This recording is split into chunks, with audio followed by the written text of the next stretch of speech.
professor ali, não sou um juiz que de vez em quando, no horário vago, vai dar uma aulinha ali. Eu vivo de sala de aula. Eu trabalho com sala de aula já há 16 anos.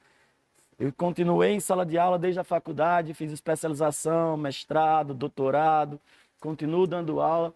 Nesse momento eu sou professor em 2 universidades ao mesmo tempo, na Universidade do Estado do Rio Grande do Norte, que é o UERN, não sei se alguém que já fez vestibular para lá na época, ou tentou, ou conhece alguém de lá, e na Faculdade Católica, e eu tenho o meu curso em 2017. A gente começou a trajetória do nosso curso exclusivo para a segunda fase em constitucional. Eu trabalho somente com constitucional, é a minha área de formação, é a minha área de trabalho.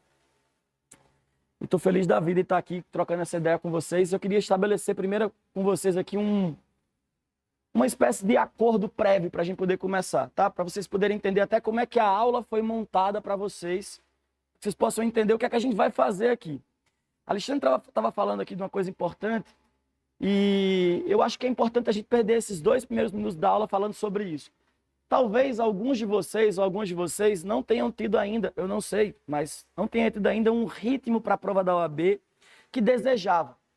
Especialmente considerando o pessoal que está na aula no sábado, geralmente o pessoal trabalha, tem a semana toda cheia, e aí fica com sempre naquela pulguinha atrás da orelha, que é assim, eu acho que falta alguma coisa, acho que preciso alguma coisa. Essa sensação que vocês têm, vocês precisam aprender a trabalhar com ela nesse momento que vocês estão agora.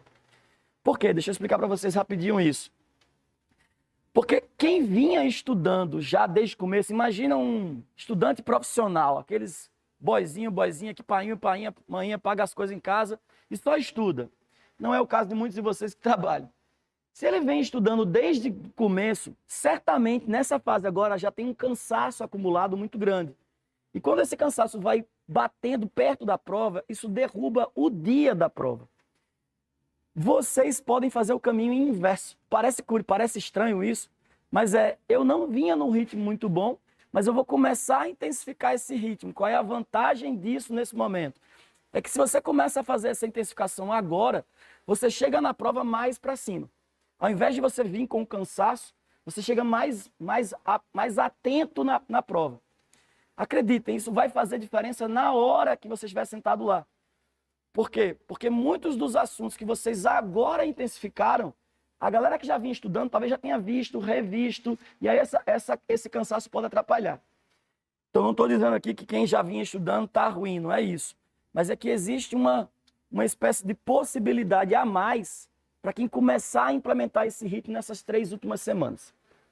Você vai intensificar. Então a primeira coisa que eu queria dizer para vocês é essa. Tentem usar isso como um fator.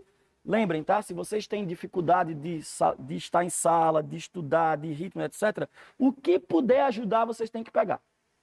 Tá? Então, se alguém der uma dica assim, você diz assim, isso faz sentido, pega essa dica e leva para você. Porque para quem tem um pouco mais de menos tempo, mais dificuldade de implementar uma rotina, qualquer coisa ajuda.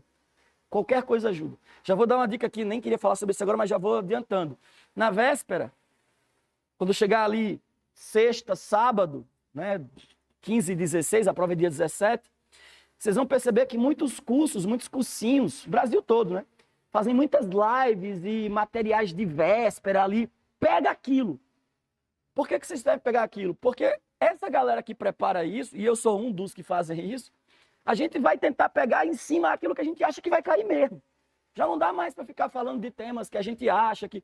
A gente vai pegar assim, ó, quando eu faço a minha live de véspera lá no trabalho que a gente tem lá, eu falo assim, bom, de tudo que eu falei até hoje, nessa preparação, o que é que eu acho que realmente é o filé mignon? E aí eu faço a live ali no sábado, na sexta-feira, só com isso. Se eu penso assim, todo mundo pensa do mesmo jeito. Então, se vocês puderem, já dou essa dica a vocês também. Começa a implementar um ritmo agora, e quando chegar ali na semana final, você dá uma intensificada para chegar na prova no domingo com aquele filé mignon. E aí vocês vão perceber, às vezes, que aquele colega que estudou o tempo inteiro não soube fazer isso, e você soube fazer, 2 questões a mais faz diferença, tá, pessoal? Você quer saber se 2 questões faz diferença? Pergunta a quem fez 39 na prova passada. Ó. Quem fez 39, eu geralmente pego o pessoal de 39 e pergunto assim, o que é que você daria para fazer só mais uma questão? A pessoa diz, 10 minutinhos a mais com aquela prova eu consegui essa questão.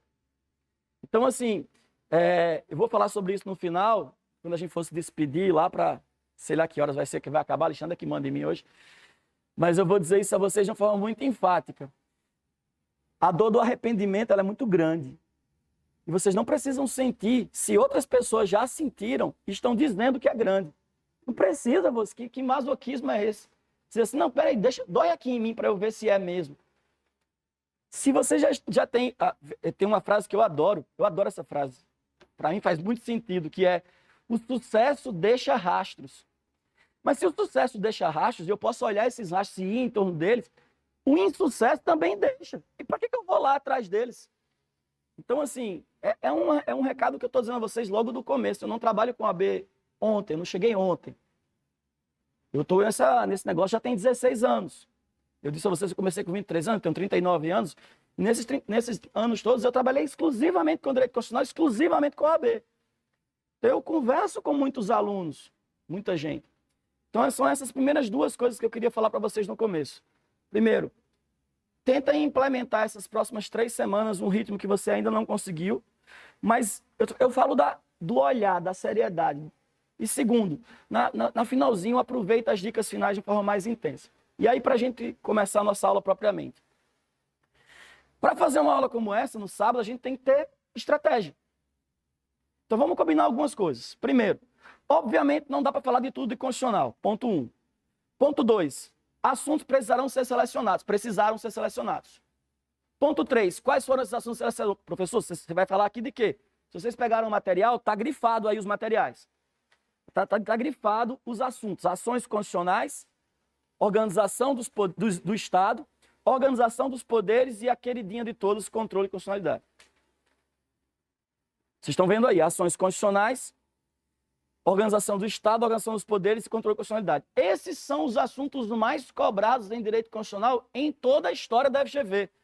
Não faria o menor sentido eu perder tempo com vocês falando de outras coisas que não fossem isso. Então, segunda coisa importante aqui nesse nosso ajuste. Eu selecionei apenas 4 assuntos. Mas tem aqui tem uma lógica. E para encerrar, a gente começar a resolver. Como é que vai funcionar? Tá? Até para que vocês possam aproveitar isso melhor aí na hora da aula. Algumas questões eu vou explicar primeiro e a gente vai para as questões resolver. Tá? Algumas questões eu acho que é mais inteligível se a gente tiver uma explicação rápida, uma base rápida, e aí a gente lê a questão junto e vai resolver junto. Algumas serão assim. Outras, eu vou olhar a questão e dentro da questão eu vou puxar para o assunto. Tá certo?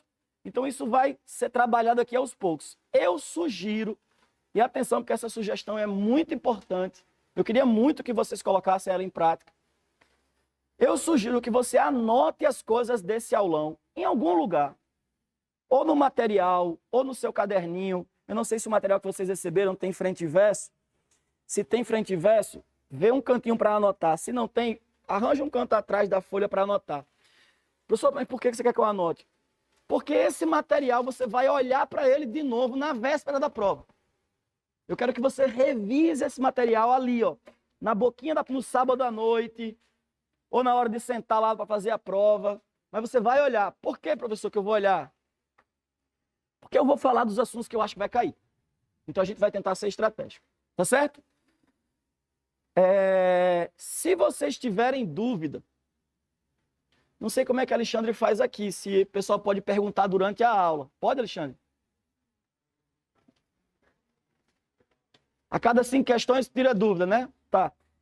Mas se vocês quiserem também perguntar depois no final, trocar alguma ideia, a gente pode terminar tirando algumas dúvidas de vocês. Só quero pedir uma coisa. Pergunta sobre os temas que a gente abordou, porque senão a gente foge daquela primeira combinação, que é falar de tudo. Não dá, é impossível. Tá? Então vamos ficar dentro dos temas que a gente abordou, porque a gente vai direcionar vocês para isso. Então vamos lá, vamos começar? Vamos para o primeiro bloco de assuntos que costuma cair muito direito constitucional, chama ações constitucionais. Aqui um ponto importante para quem vai fazer a prova no dia 17 e para quem está se preparando para isso. Não esperem que a prova de vocês seja uma prova conceitual. O que é que eu chamo de prova conceitual? É aquela prova do professor preguiçoso da faculdade, que vocês devem ter tido algum. A prova é assim, ele coloca, sei lá, o mandado de segurança é, 2 pontos, a letra A, uma ação não sei o que lá, uma ação não sei o que lá. Isso é preguiça. Isso aqui é o professor preguiçoso, que ele não quer preparar nada. A prova da FGV, desde 2010.2, é uma prova focada em casos práticos. E aqui vai a primeira dificuldade de muitos de vocês. A gente tem, às vezes, dificuldade de compreender o que aconteceu no caso prático, e aí fica praticamente impossível encontrar a resposta. Então, o primeiro lance que vocês vão ter que entender é que a gente tem que entender o que aconteceu para só então engatilhar para a resposta.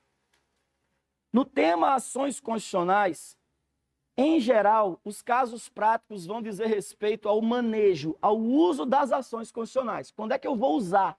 Então, ele não vai lhe perguntar o que é uma ação popular. Ele vai dar uma situação prática e ele vai engatilhar a resposta para as ações constitucionais. Segunda coisa importante, eu vou aproveitar, ó, eu estou aqui pela primeira vez, então tudo que eu puder dizer a vocês eu vou dizer, eu vou soltar tudo que eu posso dizer. Segunda coisa importante, eu falei isso para Alexandre falou assim, é mesmo? Eu falei, é. Não sei se vocês sabem disso. Alguém aqui escolheu o constitucional na segunda fase? Não sei se vocês sabem disso, mas a OAB, não sei em trabalho, em direito constitucional, ela reaproveita muitas questões objetivas em questões discursivas ou na própria peça em exames posteriores. Essa primeira questão que vocês estão aqui, ela caiu num concurso da FGV, e retornou na prova da OAB como peça. Foi a peça do exame 25. 24 ou 25. Por que isso? Porque ela trabalha com o banco de questões que ela tem. E o professor que tem o banco de questões, ele vai mexendo. Aquele banco de questões, ora ele transforma aquela questão em objetiva, ora ele transforma numa discursiva, ora ele pega as alternativas da objetiva e transforma numa pergunta e cria outra. Isso é trabalhar com questões. Então eu vou tentar dar a vocês as informações agora a partir do banco de questões da FGV. O que eu vou falar a partir de agora vem do banco de questões. Então vamos lá? Vamos trabalhar com mandado de segurança e habeas data. Anotem no caderno de vocês aí, ó. Mandado de segurança e habeas data. Tudo que eu falar a partir de agora está dentro do contexto do banco de questões da FGV de mandado de segurança e habeas data. Vamos começar com o mandado de segurança, tá? Então vamos começar com o mandado de segurança rapidinho. Essa é uma daquelas questões que a gente vai primeiro ver o conteúdo, depois vai resolver, tá? Então vamos lá. O mandado de segurança é uma ação constitucional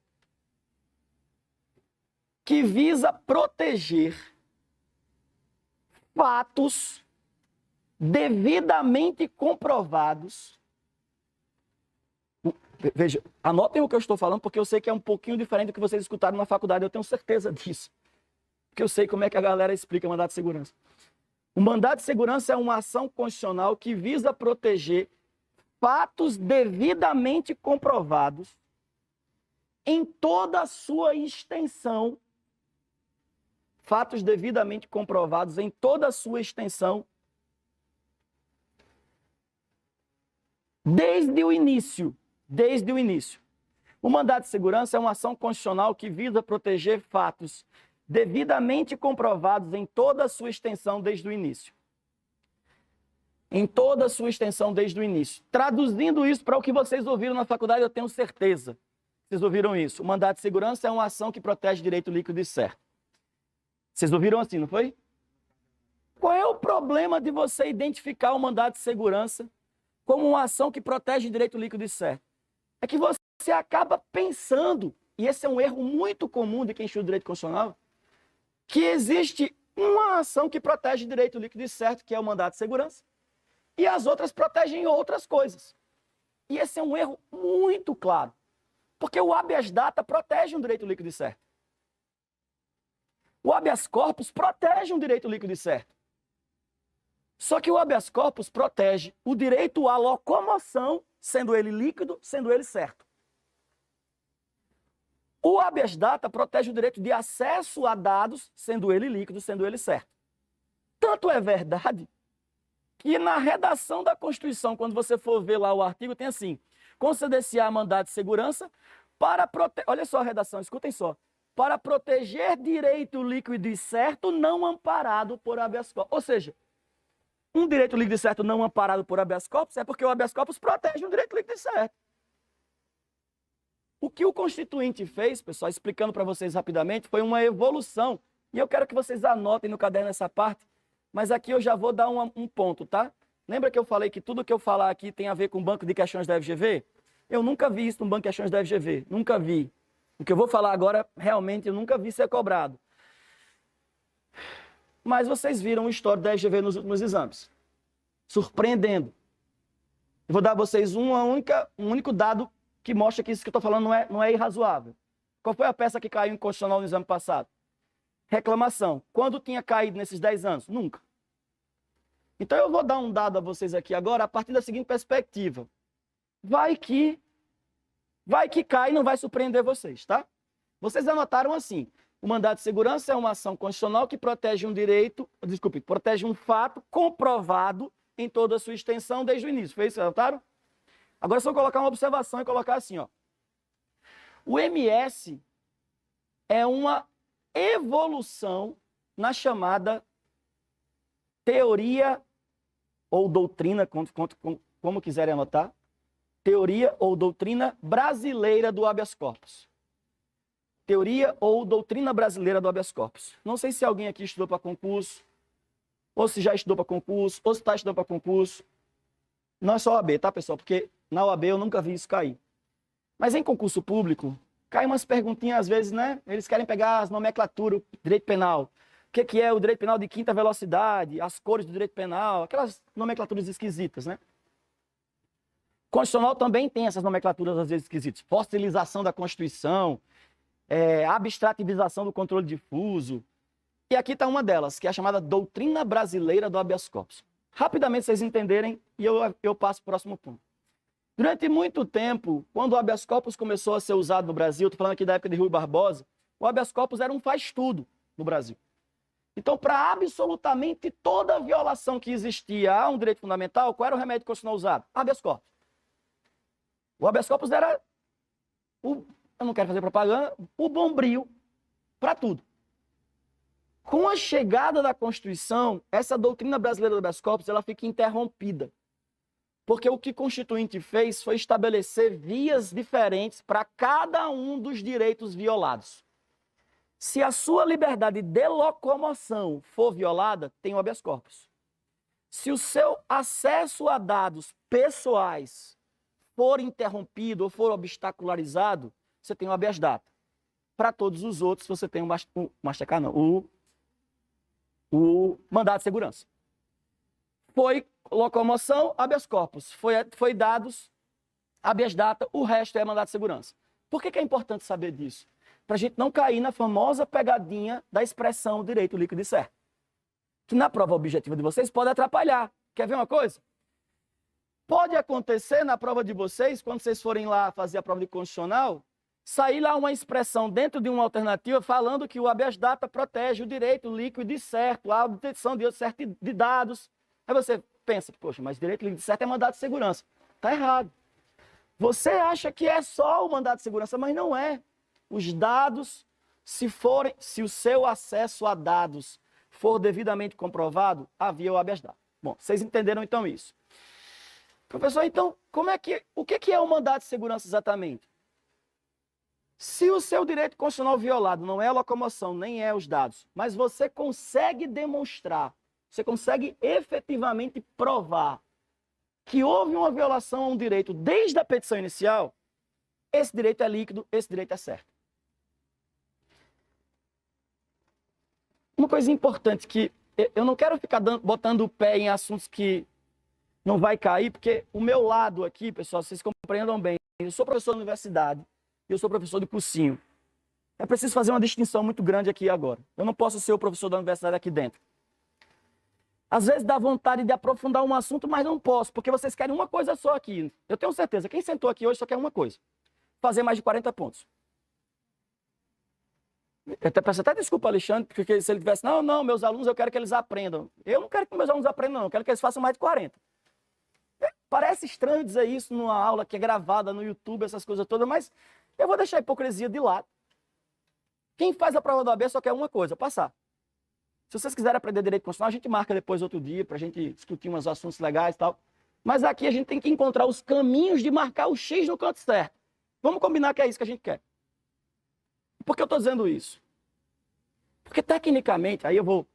Me dê 30 segundos para botar o pé aqui nessa questão doutrinária. Tecnicamente, todo direito é líquido. Todo direito é certo. Não existe direito incerto. O que não existe, o que pode existir, são os fatos não serem tão certos assim. João é pai de Maria. Bom, você está dizendo, a gente precisa saber se João é mesmo pai de Maria. Agora, se eu tiver a demonstração de que João é pai de Maria, não existe essa história de que eu vou provar que Maria tem direito a receber alimentos. Maria tem direito a receber alimentos a partir do momento que você demonstrou que João é pai de Maria. Se isso está provado, ou seja, a questão fática, a paternidade está provada, o direito ele é uma consequência do fato. Portanto, o mandado de segurança não protege um direito líquido e certo. Porque se o direito existe, ele é líquido, ele é certo.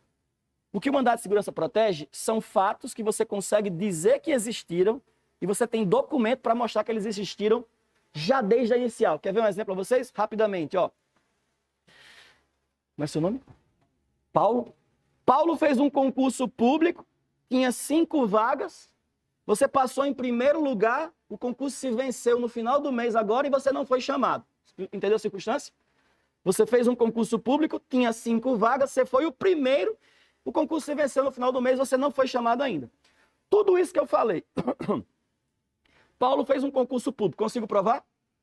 Você tinha 5 vagas, consigo provar? Você foi aprovado em primeiro lugar, consigo provar? O concurso venceu no final do mês, você não foi chamado, consigo provar? Então pronto, esses fatos são prováveis, demonstráveis, desde a petição inicial. Basta um documento.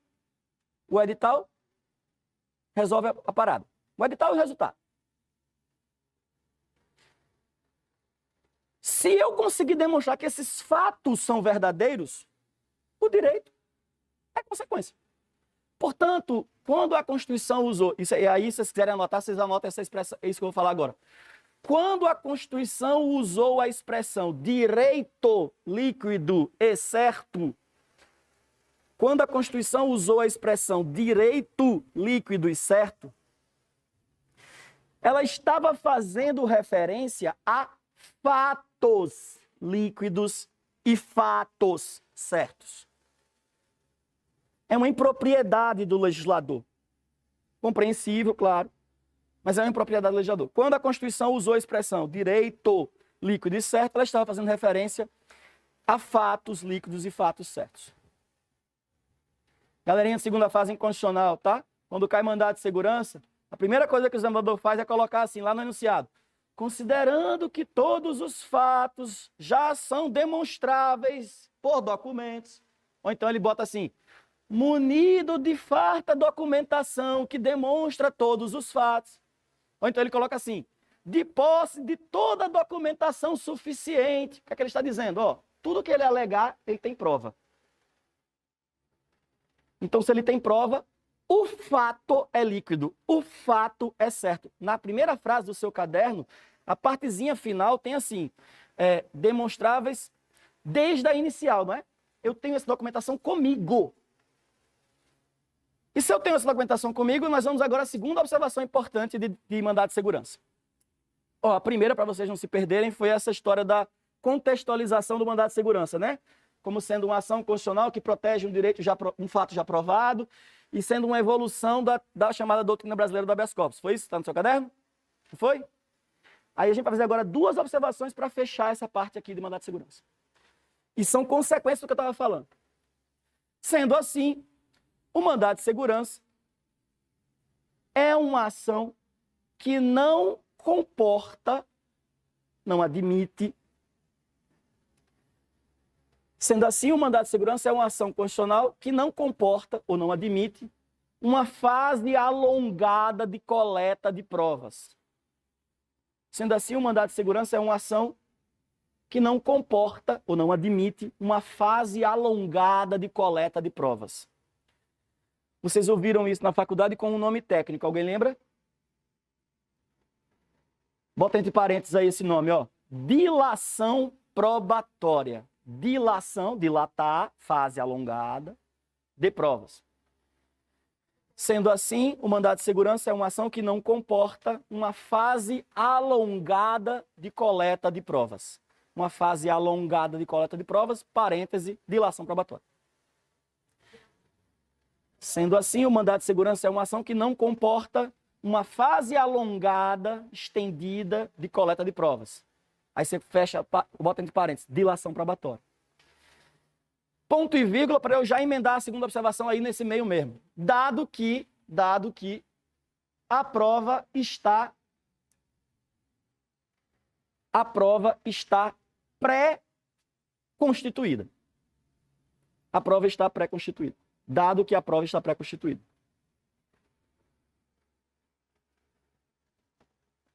Dado que a prova está pré-constituída. Tudo bem até aqui, pessoal? Agora vamos para mais uma. Vamos lá, ainda dentro do mandado de segurança. O objeto do mandado de segurança, anotem, o objeto do mandado de segurança é um direito fundamental violado. O objeto do mandado de segurança é um direito fundamental violado.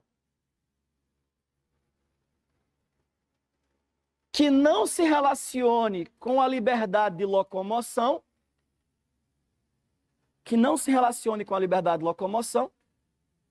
nem com a proteção à intimidade e à privacidade na busca de dados pessoais. Vou repetir.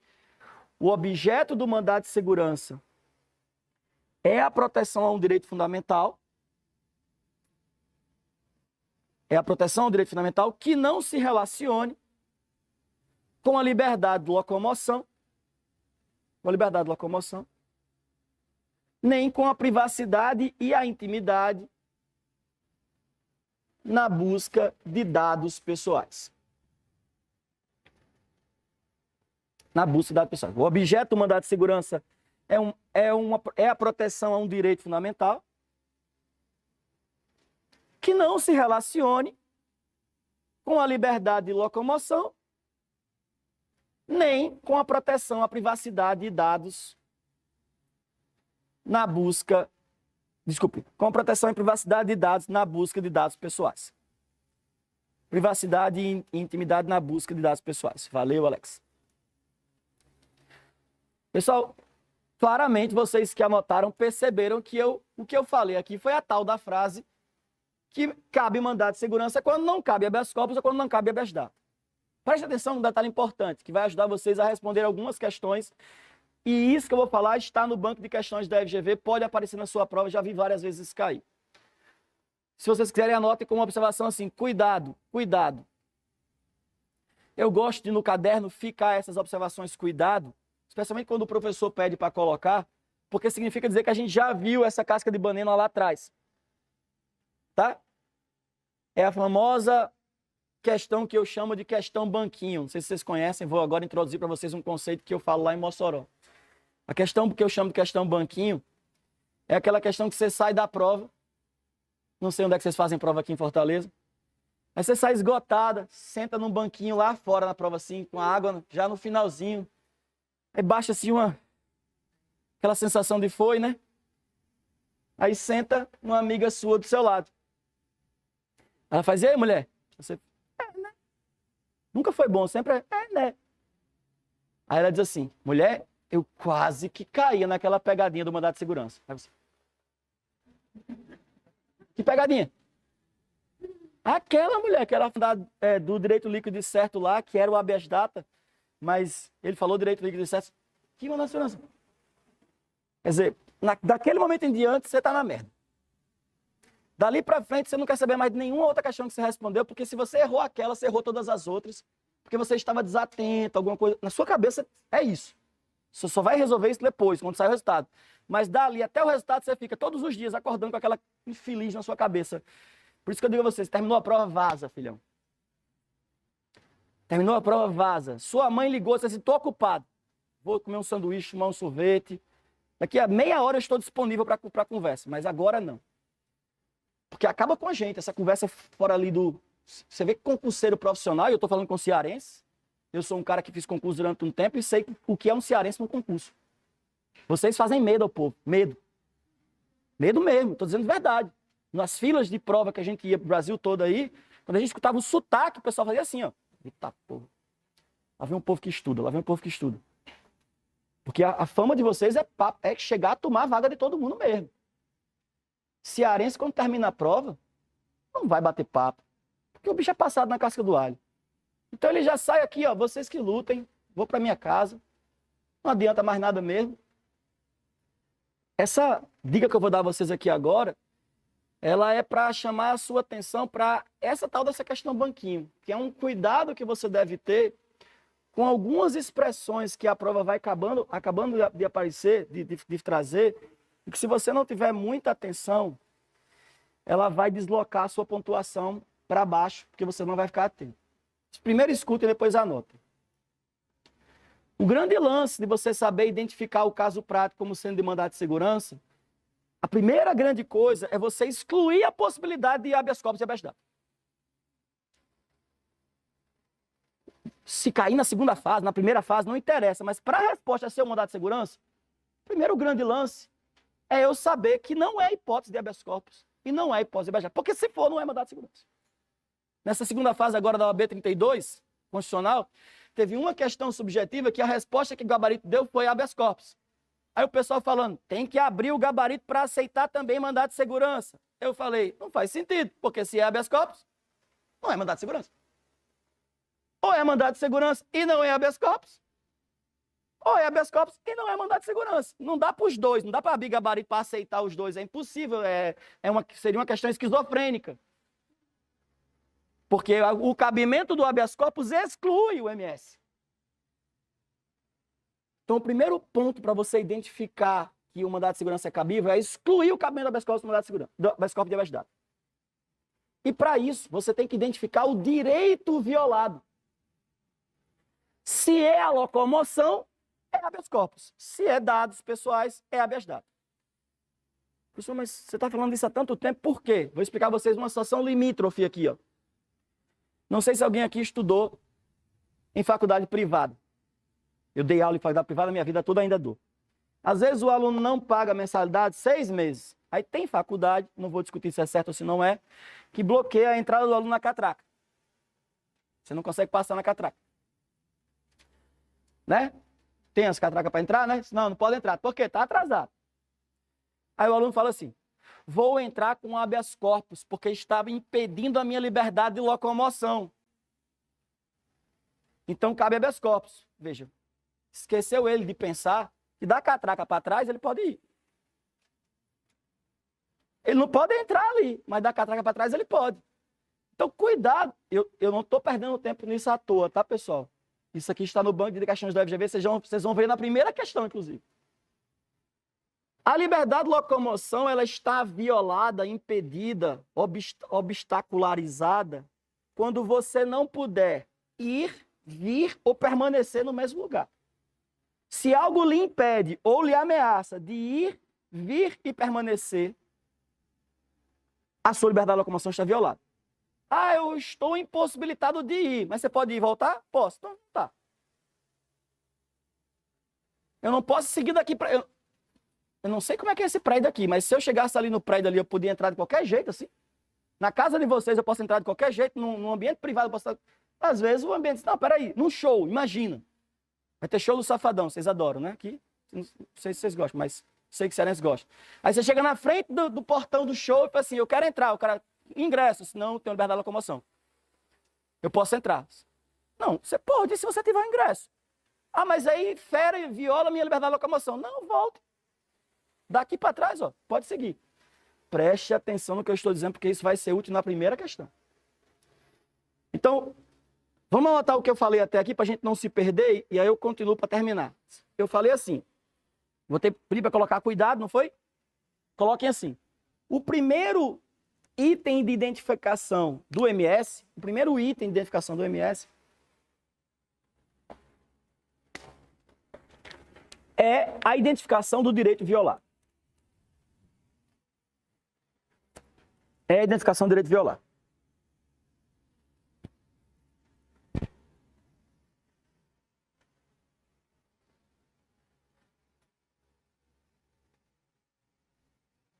Aí vocês vão colocar entre parênteses para não ficar repetitivo. parêntese, coloca assim, se for locomoção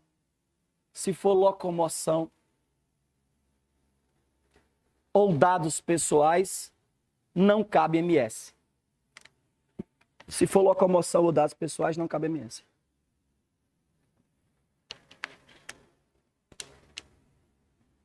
Se for locomoção ou dados pessoais, não cabe MS. Aí alguém está assistindo a aula, está aqui dentro da aula, porque tem gente que está só o corpo, mas tem gente que está aqui dentro da aula mesmo. Pensa assim, professor, então eu estou correto em pensar que se eu tenho a prova de que os fatos aconteceram, o direito violado está ali, mas não é habeas corpus, não é habeas data, é MS, qualquer situação vai ser MS. Desde que você tenha a prova de que tudo que você está alegando está na sua mão. Quando vocês forem advogar, vocês vão advogar. Daqui a pouco tempo vocês vão advogar.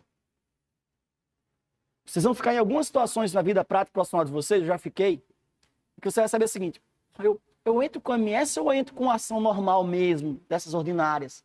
Vai acontecer.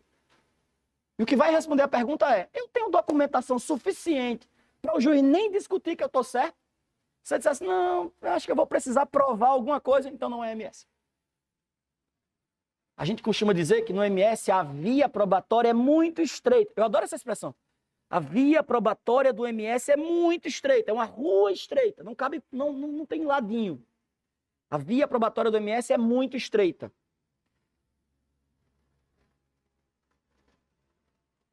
A segunda coisa, o segundo item, vocês anotaram o primeiro, né? Primeiro item. O segundo item é a documentação comprobatória dos fatos. É a documentação comprobatória dos fatos. É a documentação comprobatória dos fatos.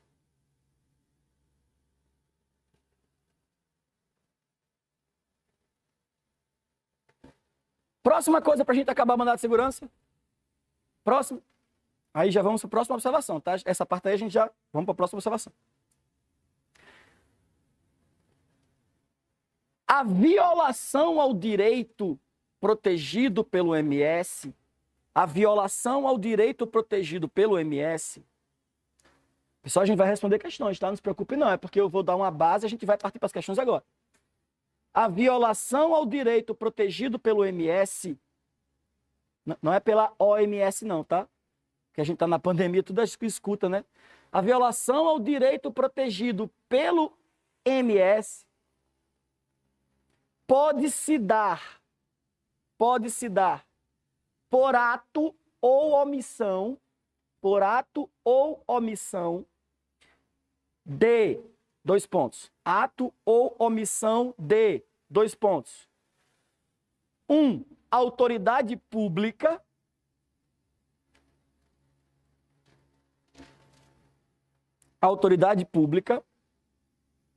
e 2, pessoa jurídica,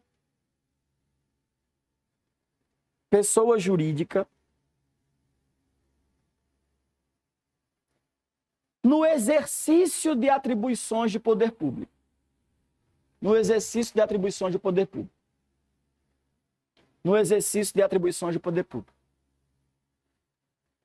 Então, para caber MS, você tem que identificar o direito violado, se você tem prova suficiente e quem praticou o ato. Não cabe mandado de segurança contra o cara do show, que eu falei aqui, do show do Safadão. Ele não é autoridade pública. Ele não é uma pessoa jurídica no exercício da atribuições de poder público. A pessoa, mas como é que eu faço para discutir meus direitos com ele? É outra ação, eu só estou dizendo que não é mandado de segurança, não tem só ela não. O direito não tem só uma alternativa. Mas você tem que saber ali que é preciso que haja um ato de autoridade pública. Agora, para a gente poder resolver as questões, e a gente vai receber umas 3 questões com tudo isso que eu falei, as 3 primeiras questões nós vamos resolver com isso. Anotem em habeas data, rapidinho. Habeas data. E eu vou começar habeas data. Eu não vou aprofundar essa observação que eu vou fazer agora, porque eu vou supor que vocês já entenderam isso, mas eu vou deixar isso no caderno registrado. Propositadamente. Vocês vão colocar assim, o habeas data protege um direito líquido e certo. Vocês entenderam por quê, né? O habeas data protege um direito líquido e certo. Depois de ninguém dizer que eu não falei sobre isso. Ah, eu caí na pegadinha no banquinho do direito líquido e certo. Caiu porque quis. Falta de aviso não foi. Aí vocês vão colocar um ponto e esclarecem. Porém, esse direito é específico. Porém, esse direito é específico. 2 pontos. O acesso aos dados pessoais. O acesso aos dados pessoais.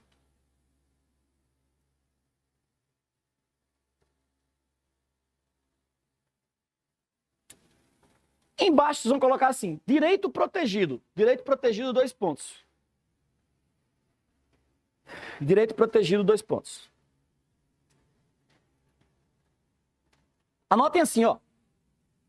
No HD, que é o habeas data, no HD, o direito protegido é a privacidade e a intimidade individual. No HD, o direito protegido é a privacidade e a intimidade individual. Isso é muito importante porque vocês vão identificar daqui a pouquinho. No HD, o direito protegido é a privacidade e a intimidade individual. Algumas pessoas podem ter escutado o que eu falei aqui e pensar assim, não, professor, no HD é acesso a dados. Pessoal, não existe direito de acesso aos dados que não seja em decorrência da proteção à sua intimidade. Você só pode acessar os seus dados pessoais que estão em bancos de dados governamentais ou de caráter público porque sua privacidade é protegida. O banco de dados só tem que lhe dar acesso a isso porque ele não pode violar a sua privacidade. O que está em jogo aqui, a Constituição ela garante o direito à privacidade, não o direito de dados. Quer perguntar? Vou falar sobre... É exatamente isso que eu quero falar. É nesse ponto que eu quero chegar. Então, eu vou dar agora mais uma daquelas observações que é a questão banquinho. Para vocês poderem não cair nessa pegadinha. Logo, o grande lance do HD é identificar se os dados buscados dizem respeito à individualidade do sujeito. Anotem isso, pelo amor de Deus, que eu vou dar um exemplo aqui para vocês agora de imediato. Logo, o grande lance, o grande ponto do HD é identificar se os dados buscados dizem respeito à intimidade do sujeito.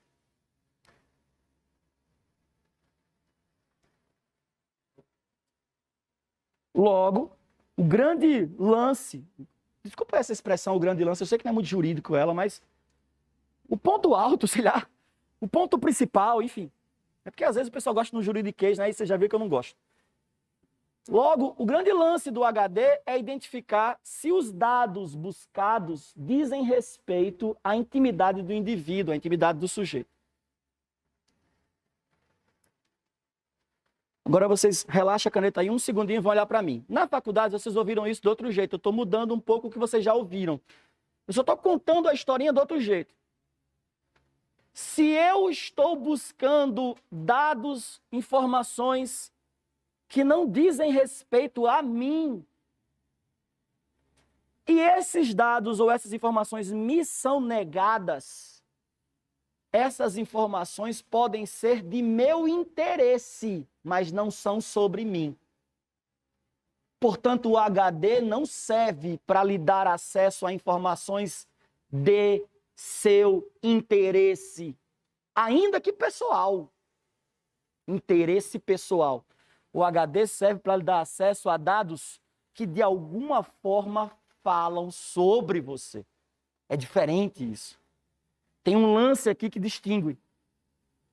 Então, se eu peticiono, por exemplo, ou se eu vou ao poder público, por exemplo, para pedir acesso aos últimos contratos de licitação de compra de respiradores, olha atenção, porque isso pode cair na sua prova. Cidadão Maria foi até a prefeitura local pedir acesso aos contratos municipais sobre compra de medicamentos. Tem cara de questão isso, nesse momento que a gente está vivendo. A prova de vocês foi elaborada nesse contexto. A prefeitura se negou o acesso a esses dados, que eram de interesse de Maria. São de interesse dela, mas são sobre ela. Geral cai na pegadinha do habeas data. Não é um habeas data, é um mandato de segurança. Porque as informações não falam sobre ela, não dizem respeito a ela. E se você escutou o que eu falei desde o começo, na sua cabeça está um negócio apontando assim, de alguma forma não viola a privacidade dela. Por isso que eu estou dizendo a vocês que o direito protegido aqui é a privacidade, é a intimidade. O habeas data protege a intimidade. De alguma forma, ao me negar acesso a esses dados, a minha individualidade foi violada. Algo sobre mim foi violado. E aí eu vou apontar para vocês agora uma situação limítrofe que eu quero que vocês anotem no caderninho, porque eu acho que vai cair na sua prova. Eu vou dar alguns exemplos, a gente vai anotar, tá? Então coloca assim, exemplo 1. Exemplo 1. Cidadão se dirige ao poder público. Cidadão se dirige ao poder público, pedindo informações sobre contratos. Cidadão se dirige ao poder público, pedindo informações sobre contratos. Se essa questão cair, eu quero que vocês me mandem uma mensagem. Professor, obrigado. Foi a minha 40. Já pensou? Tem que dizer amém para poder, né? Amém. Ó, somos uma igreja. Cidadão se dirige ao poder público pedindo informações sobre contratos na área da saúde. Caso haja negativa, o remédio cabível é o MS. Caso haja negativa, o remédio cabível é o MS. É o MS. Pois não há aqui ofensa à intimidade e à privacidade. Pois não há aqui ofensa à intimidade e à privacidade.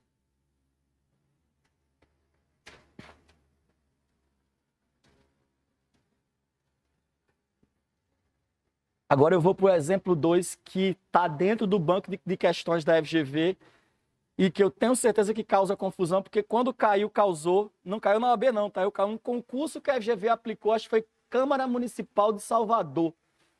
Está dentro do banco de questões, concurso organizado pela FGV. Deu uma zoadinha, mas eu vou anotar o caso, vocês vão me dizer que se é mandado de segurança ou se é habeas data. O finalzinho dessa observação ficou... Me pega um pouquinho antes que eu digo. Caso haja negativo, o remédio utilizado é o MS. Pois não há ofensa à intimidade do indivíduo. Não há ofensa à intimidade, não há ofensa à privacidade. E a questão de Salvador foi a seguinte, ó, coloca exemplo 2. Exemplo 2. Cidadão se dirige à Secretaria de Tributação. Cidadão se dirige à Secretaria de Tributação,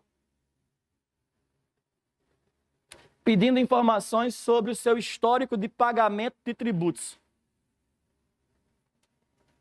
Cidadão se dirige à Secretaria de Tributação,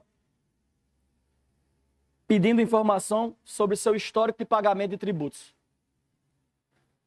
Os tributos que ele pagou.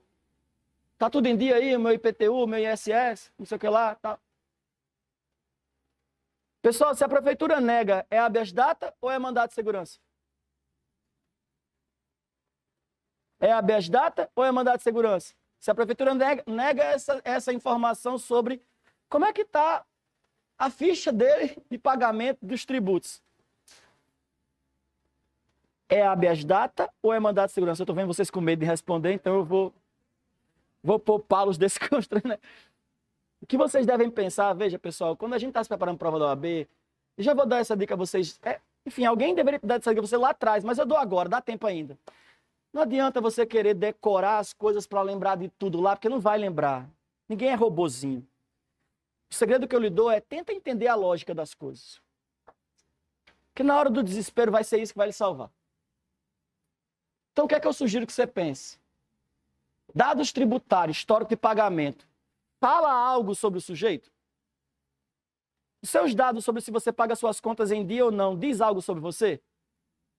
Diz algo sobre quem você é intimamente, assim, se você é uma... Enfim, a visão que as pessoas têm sobre quem é bom pagador ou mau pagador é um pouco sobre de quem eu sou? Então é uma habeas data. Vocês perceberam que a frase que a gente anotou lá atrás, agora ela vai ser útil? A frase que você colocou logo no comecinho aí de habeas data foi assim: o objeto protegido é a intimidade, não foi? A primeira frase que você colocou sobre habeas data foi isso. Depois de que é direito certo, você colocou direito violado. O direito protegido é a intimidade. Aí você colocou os dados de alguma forma falam sobre o sujeito. Então, a busca de informações tributárias sobre a pessoa do impetrante é feita por meio de habeas data, não mandato de segurança. Questão 12 dessa prova agora. 33. Veja que eu fui no 12 para não dizer 13, porque senão vai ter confusão já desde cedo aqui. E a última coisa de habeas data para a gente responder as questões. A última coisa de habeas data. O habeas data tem previsão constitucional e infraconstitucional. O habeas data tem previsão constitucional e infraconstitucional. Anota, tá, pessoal? Porque é importante isso agora. O habeas data tem previsão constitucional e infraconstitucional. Eu vou dar trabalho para essa mulher dessa câmera, viu? A bichinha tá ali só.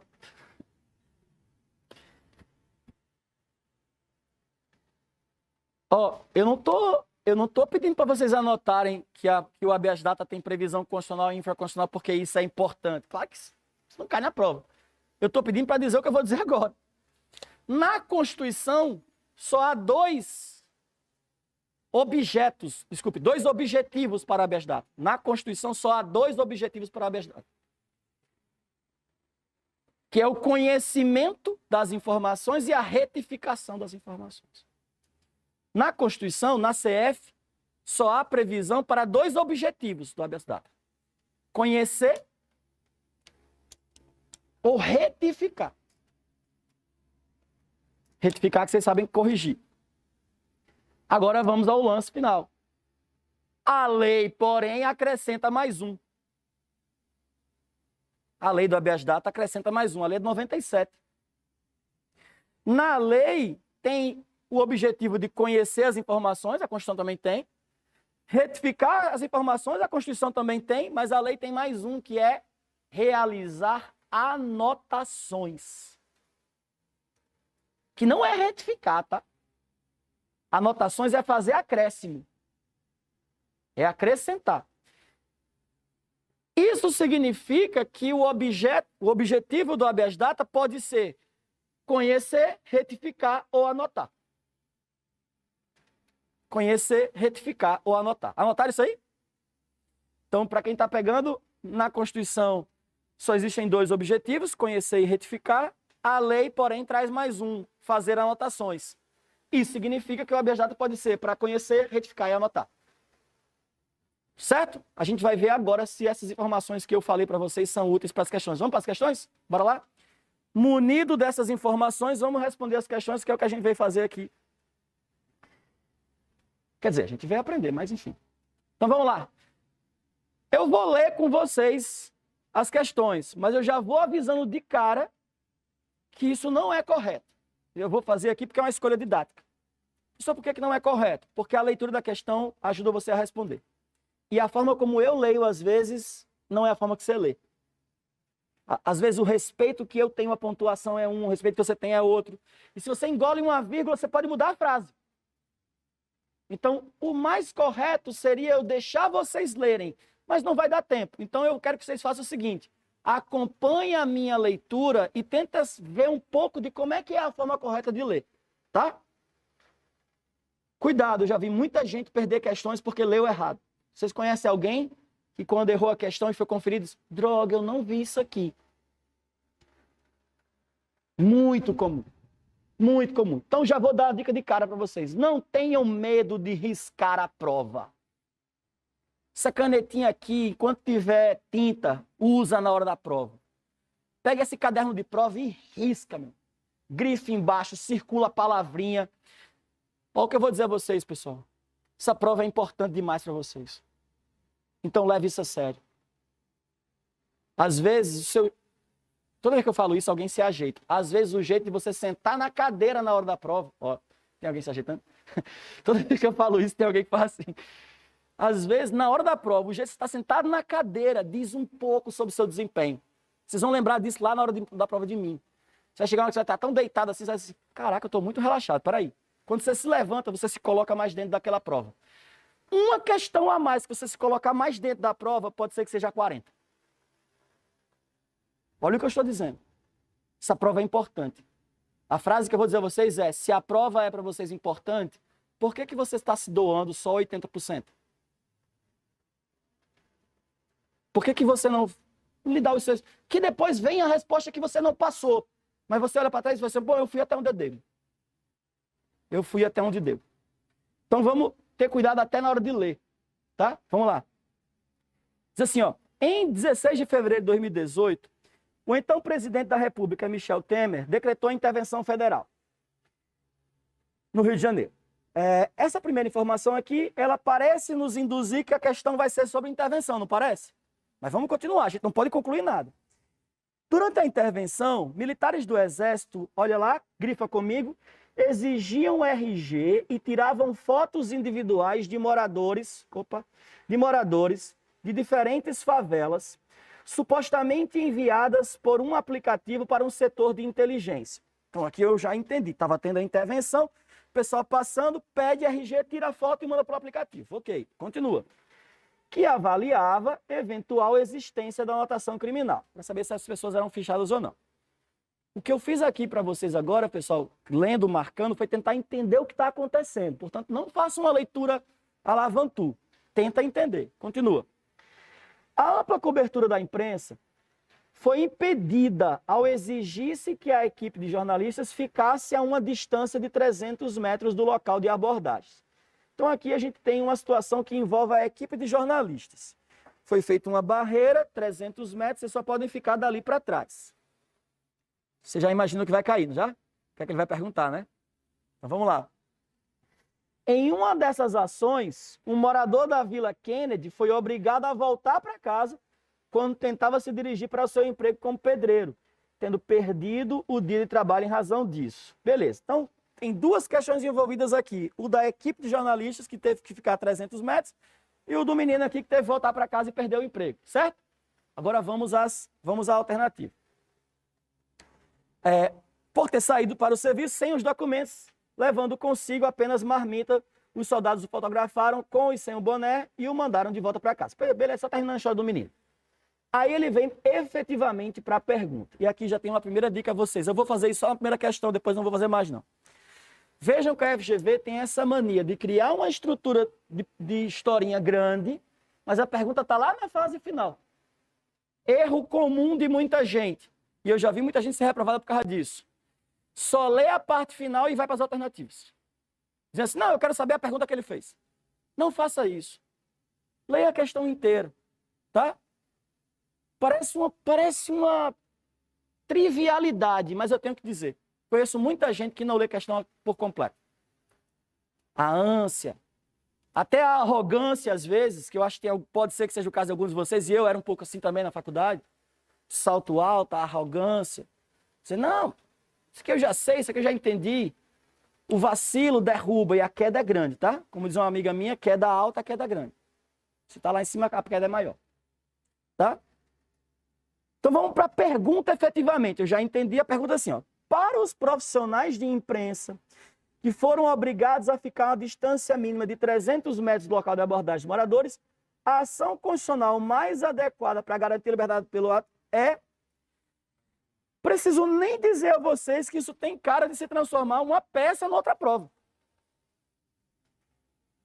Tá montado. Se eu fosse professor da FGV, está aqui a questão a peça do exame 33 está aqui, foi aplicado lá em Salvador. Faz só mudar na qualidade de advogado contratado pela Associação de Jornalistas. Qual é a peça cabível aqui? É mandado de segurança? É habeas corpus? É habeas data ou é ação popular? O que é que os jornalistas estavam impedidos de fazer? Passar da barreira para frente, não foi? Não é isso? Você deve estar imaginando assim, MS. E aí a gente volta para as nossas observações. Vamos identificar os itens do MS aqui. Primeira coisa. Eu tenho um direito violado que não está protegido por habeas corpus? É o caso de habeas corpus aqui? Vocês acham que cabe habeas corpus no caso? Se a sua resposta for não, não tem a ver com habeas corpus. Certamente na sua cabeça, eu vou aproveitar, será que se a gente não pode ficar dialogando? Tá assim, não, porque ele pode ir da barreira para trás. Né? Eles podem voltar, podem ir para casa. Ok. É habeas data? Não. Então, temos um primeiro passo para mandado de segurança. Não temos? Temos. Vamos para o segundo ponto. Eu consigo demonstrar, provar que isso aqui aconteceu com algum documento, com alguma coisa? Consigo, é só tirar foto da barreira, gravar as imagens, isso aqui dá para provar. Então, se eu tenho um direito violado, que não é protegido por habeas corpus, nem por habeas data, e eu tenho a prova disso, falta só mais um item para ser mandado de segurança. Quem praticou essa violação era uma autoridade pública? Então, fechou, é mandado de segurança. Vejam que Veja se vocês conseguiram pegar o que eu fiz aqui. Desde o começo, estava meio que claro que era mandado de segurança para a gente, não estava? Só que essa prova é séria. Então, eu não posso simplesmente olhar e marcar mandado de segurança e partir para a próxima. O que eu fiz com vocês aqui foi uma simulação do que eu quero que vocês façam na prova. Às vezes, existirão questões que você vai ver, a resposta é essa. Mas calma. Se essa prova é importante para você, faz uma conferenciazinha de 1 minuto. Verifica os itens todos direitinho, para você marcar com mais certeza e você partir para a próxima com menos tensão. Eu já vi muita gente ser reprovada por conta disso. Lê a questão, pá, marca. Aí quando chega em casa, ah, não, eu não vi isso aqui. Não vi o 38. E agora? Estuda de novo. Se você tivesse passado mais 5 minutos só fazendo isso, você não tinha errado essa questão. Então, eu estou resolvendo questões com você, eu estou tentando mimetizar o que eu acho que vocês devem fazer lá. Viu a questão? É mandar assim, espera aí, é isso, é mesmo. Confere, é isso, marca e vai para a próxima. Tá? Se o direito violado tivesse sido do pedreiro para a resposta, porque eles tiraram a foto, as fotos para as atividades dele. Aí a gente teria que ver se o pedreiro estava querendo ter acesso a essa foto. Percebe como as coisas são diferentes? O pedreiro queria passar ou ele queria ter acesso? Eu quero acesso a essa foto. Vocês botaram essa foto onde? Estão falando o que sobre mim aí nesse negócio dessas fotos? Muda a figura, não muda? Se a preocupação do pedreiro não tem nome aqui, diz assim, ó, o pedreiro querendo ter acesso às informações que constam ao lado da foto dele, aí mudou a história. A preocupação dele não era passar, era ter acesso aos dados. Aí na minha cabeça será que é mandado de segurança? Aí eu faço de novo a mesma coisa. Cabe habeas corpus para ele ter acesso a essa foto? Não. Cabe habeas data para ele ter acesso a essa foto? Se a resposta for sim, eu excluo o mandado de segurança. Entendeu? Então, sempre o objeto é identificar qual é o direito violado. A gente anotou isso no caderno, né? O primeiro passo é anotar qual é o direito violado. E depois a gente segue para os demais, certo? O direito violado é habeas corpus quando... A liberdade de locomoção.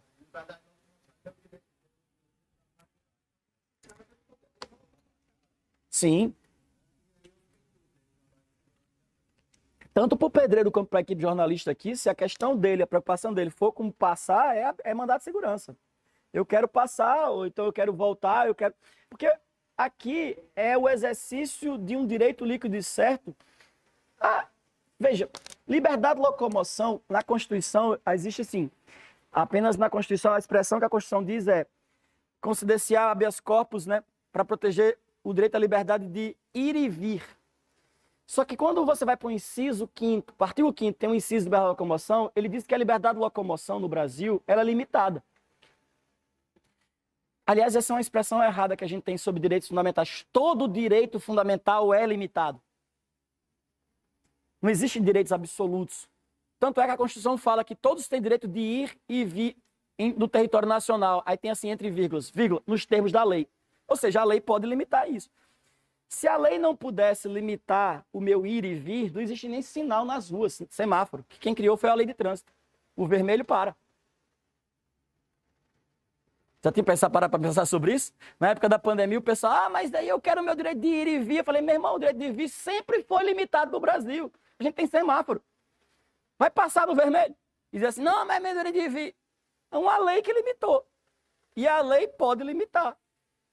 Lei, não decretos. Aí é outra história. Lei. Então, aqui, a discussão aqui é... E aí é uma coisa importante, né? Que é... Você está falando, me fazendo lembrar de uma coisa. A gente pode resolver uma questão imaginando outras situações. Ah, mas é do pedreiro e tal. Só que se a gente se concentrar no que a questão está pedindo, a coisa fica mais simples. Então, para a equipe de imprensa, é mandado de segurança. Se fosse para ter acesso aos dados das fotografias, seria habeas data. Então, cada situação iria mudar uma situação ou outra. Tá? Vamos para a próxima questão para a gente ver se a gente tem mais uma. Diz assim, ó. Edinaldo soube por um amigo que determinada empresa pública estadual mantinha em seu poder diversas informações relativas à sua pessoa. Para mim, pessoal, a FGV aqui, ela nem se complicou. Porque quando ela coloca relativas à sua pessoa, ela está entregando a bandeja na sua mão. Parece que ela está dizendo assim, ó, eu não quero confusão, não. As informações são sobre o menino aí mesmo. Que seriam incorretas. Ato Contínuo procurou um advogado e solicitou esclarecimentos de como deveria proceder para retificar os dados incorretos. À luz da sistemática constitucional brasileira, assinar a alternativa correta. Vamos lá? Questão da FGV, tá, pessoal? Não é minha, não. Edinaldo deve impetrar um mandado de segurança, quer tenha solicitado a retificação dos dados da autoridade, quer não. Não, porque o mandado de segurança não protege os dados. Edinaldo deve impetrar mandado de segurança, de novo, não. Correto, pessoal? C. Edinaldo deve impetrar um mandado de injunção. E D. Edinaldo deve impetrar um habeas data, olha só, que pressupõe a apresentação de prova do indeferimento administrativo de pedido de retificação. Certo? E aí eu esqueci de falar sobre isso, porque no habeas data é preciso esgotar a via administrativa. Só aproveitando essa questão aqui para falar uma coisa rápida sobre o mandado de injunção, que é uma ação muito boa para cair na prova de vocês, porque a lei de mandado de injunção é de 2016, recente. Anotem, por favor. O mandado de injunção, ele protege uma omissão inconstitucional. O mandado de injunção protege uma omissão inconstitucional. O mandado de injunção protege uma omissão inconstitucional.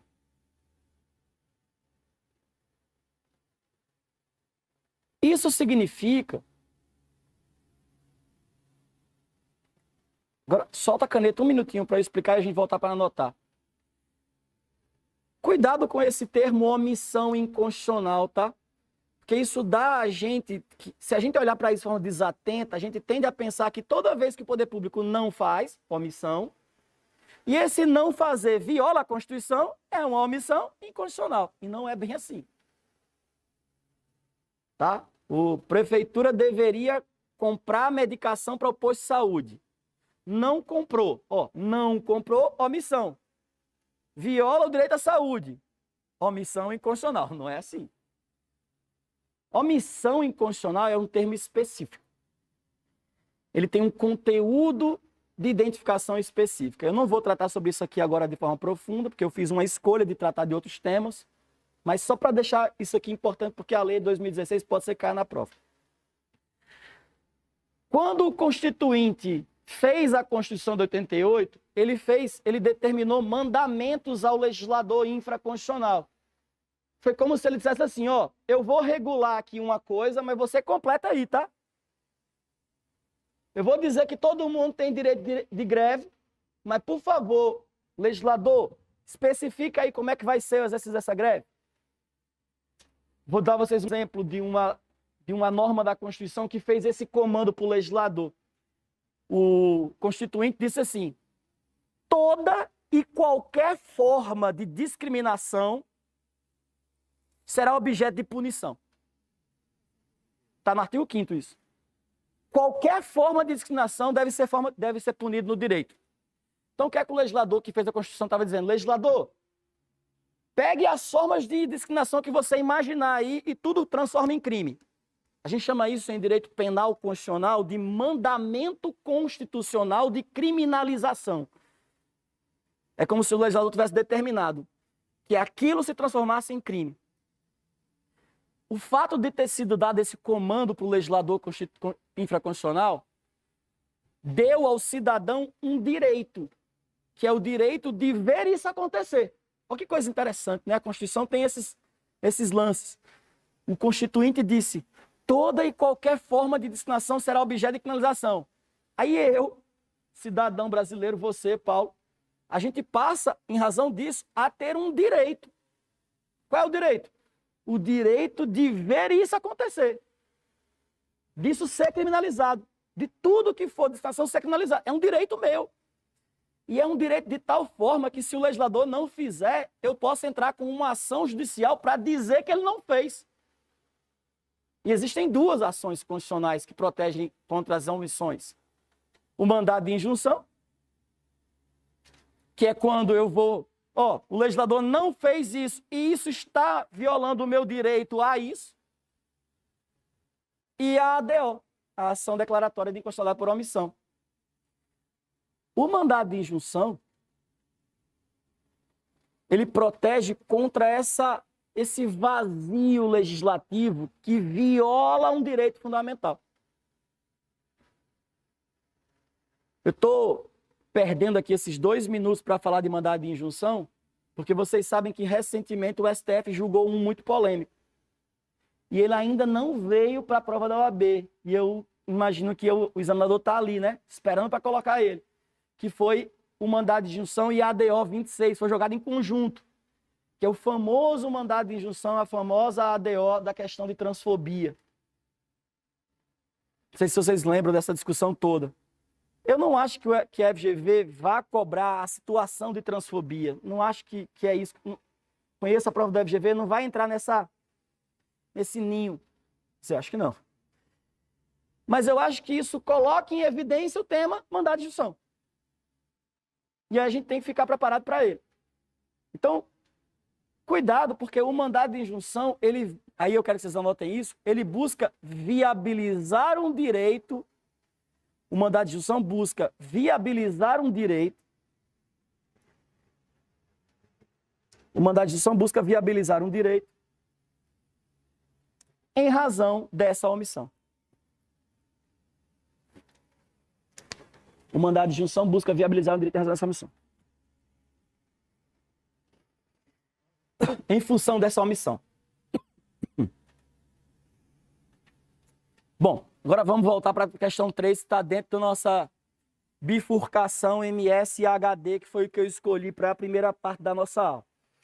Uma questão 3, diz assim, uma empresa privada organiza um banco de dados. Pessoal, primeira coisa aqui na questão 3. Se essa empresa privada pratica um ato, esse ato é privado, concorda?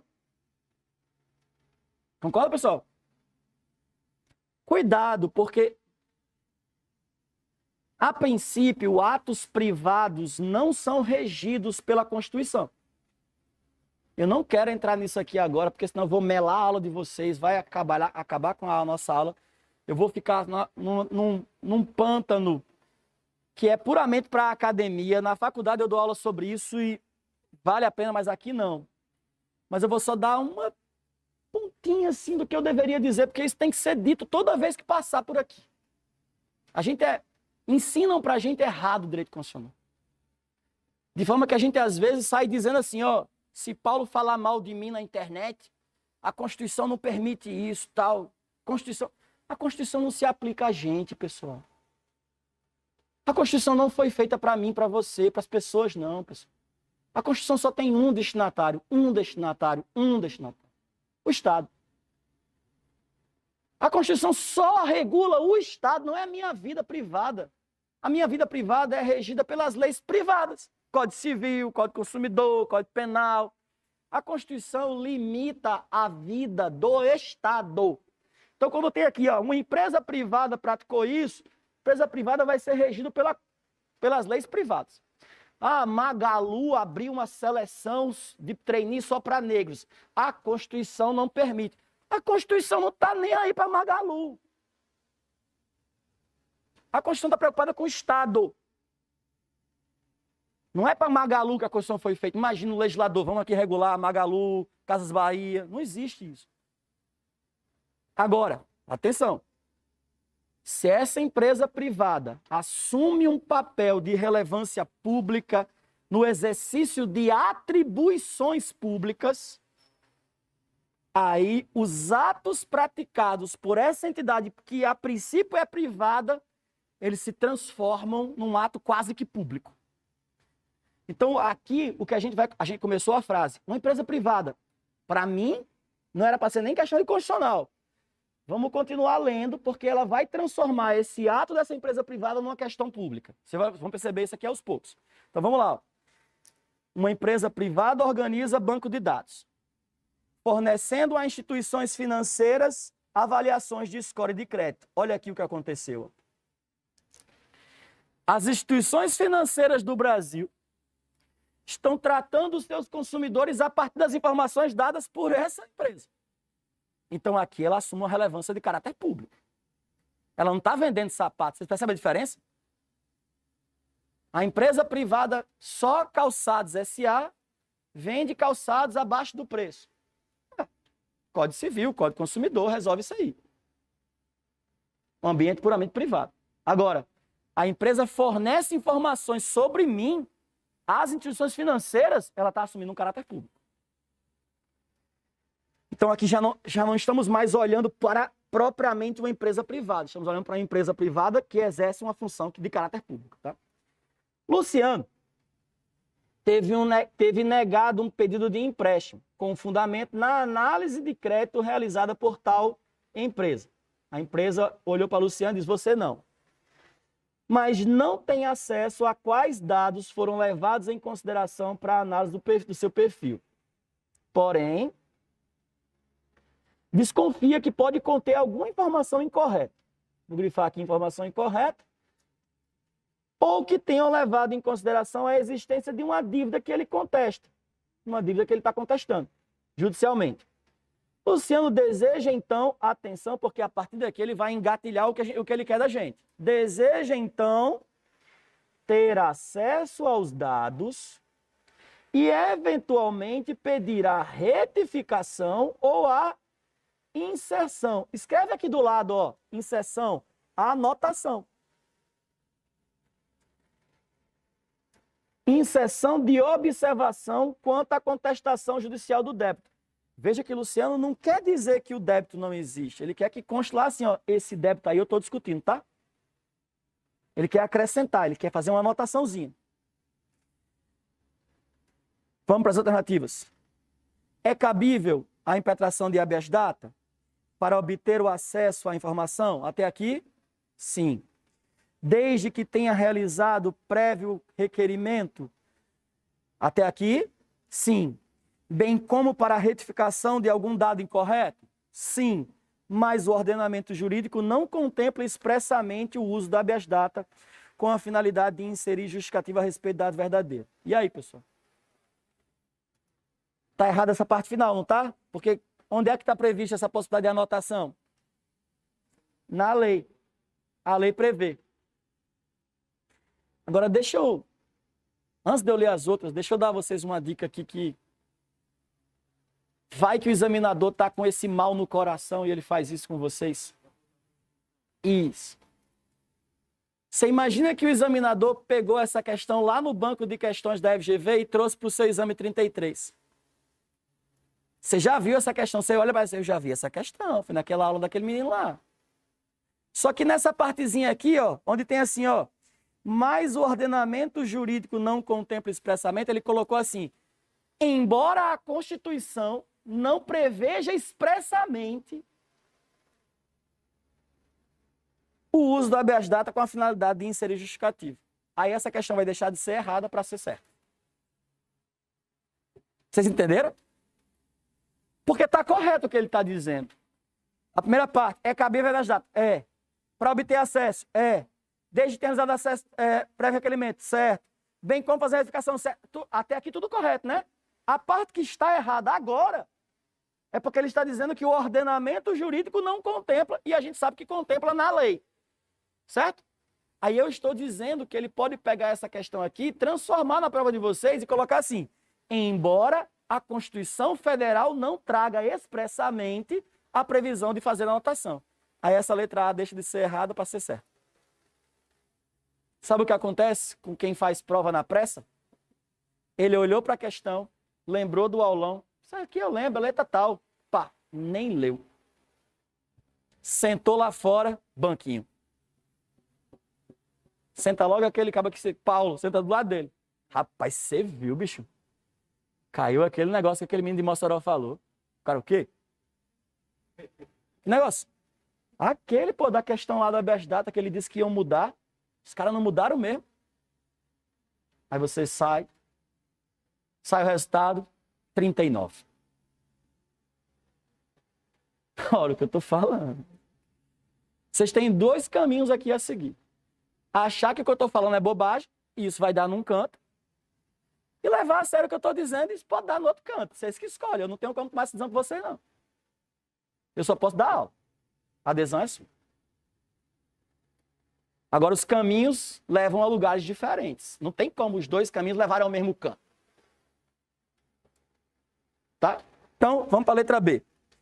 Não é cabível a impetração de habeas data por Luciano, uma vez que os dados que se almeja obter não são informações de caráter pessoal. Ó, pessoal, isso aqui é você brigar com o examinador. Porque ele disse lá em cima que as informações são sobre o perfil de Luciano.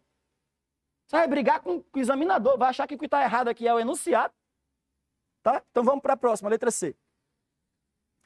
É cabível a impetração de habeas data por Luciano para a finalidade de obter acesso à informação, desde que tenha realizado o prévio requerimento. Até aqui, bem como é cabível oportunamente a impetração de habeas data também para a retificação ou inserção de explicação a respeito de dado verdadeiro. E aí? Tenho que pensar, tá certo? Letra C. Só para a gente poder finalizar aqui essa coisa, letra D, não se mostra cabível a interpretação de habeas data, eliminou, então letra C está cabível. Bom, essas três questões que a gente respondeu, elas não são muito difíceis, mas elas revelam para a gente uns aspectos do banco de questões da FGV aqui, que podem vir para a nossa prova, tanto os casos práticos, tá? Quanto as nuances que podem ser mudadas. E assim a gente encerra a nossa primeira parte das nossas 3 partes da aula, aliás, 4 partes da aula. Vocês têm alguma pergunta sobre essa parte inicial? Olha que coisa boa, tá vendo? Vou me achar, vou sair daqui me achando, me sentindo assim. Vamos lá. Muito obrigado, viu?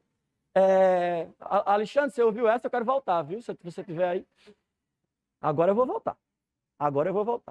Se deixar, sábado que vem, ainda venho de novo. Vamos para o próximo bloco de questões.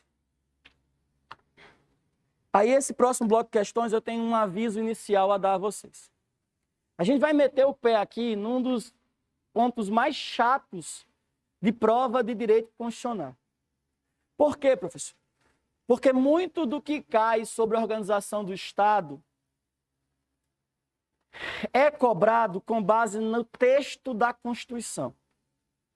Então, vocês vão anotar logo no comecinho aí, ó. Ler artigos 21, 22, 23 e 24. Ler artigos 21, 22, 23 e 24 da Constituição. E artigo 30 e 31. 21, 22, 23, 24, 30 e 31. Turma, mesmo eu dizendo a vocês que vocês devem ler esses artigos, eu tenho consciência plena que ninguém aqui é robozinho. Só para vocês terem ideia do tamanho do dilema que é, só o artigo 22 tem 25 incisos. Só no inciso primeiro tem 6 assuntos. Então, decorar ninguém vai conseguir. Se você hoje se maldiz, se maltrata, caraca, já li tanto esse artigo 22, não consegui decorar, vem cá, me dê um abraço. Porque estamos nós dois na merda, eu dou aula há 15 anos também, nunca decorei esse negócio. Não é isso que vai lhe ajudar. Então eu vou propor para vocês aqui um raciocínio sobre esses artigos. Para a gente tentar entender como eles foram criados e na hora da prova vai ser isso que você vai pegar, vai ser essa via que você vai pegar. Você vai tentar entender a lógica, tá? Então vamos anotar assim, ó. Anota aí, a organização do Estado. Vamos colocar assim, observações importantes. E eu vou estabelecer aqui algumas, tá? Vou fazer diferente do que eu fiz na primeira parte. Eu vou tentar ser mais objetivo ainda. Então eu peço até desculpas logo no começo se eu for mais rápido. Mas eu quero aproveitar mais o tempo. Então coloca logo de começo assim, ó. A CF organizou o Brasil como uma federação. Ponto. Por favor, anota, tá? Porque tem gente arrogante assim. Ah, eu já sei. Anota, filhão, tá? A CF organizou o Brasil como uma federação. Ponto. 2. A forma de Estado federativa tem características específicas. A forma de Estado federativa tem características específicas. 2 pontos, vamos anotar agora as características da federação.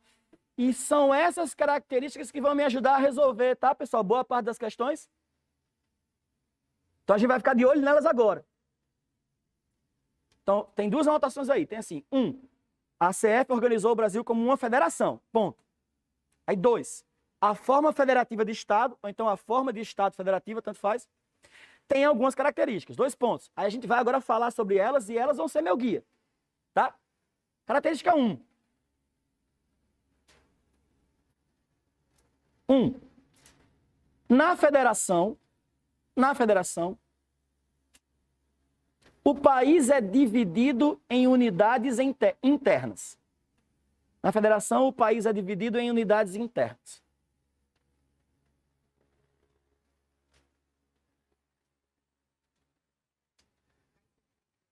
Em unidades internas.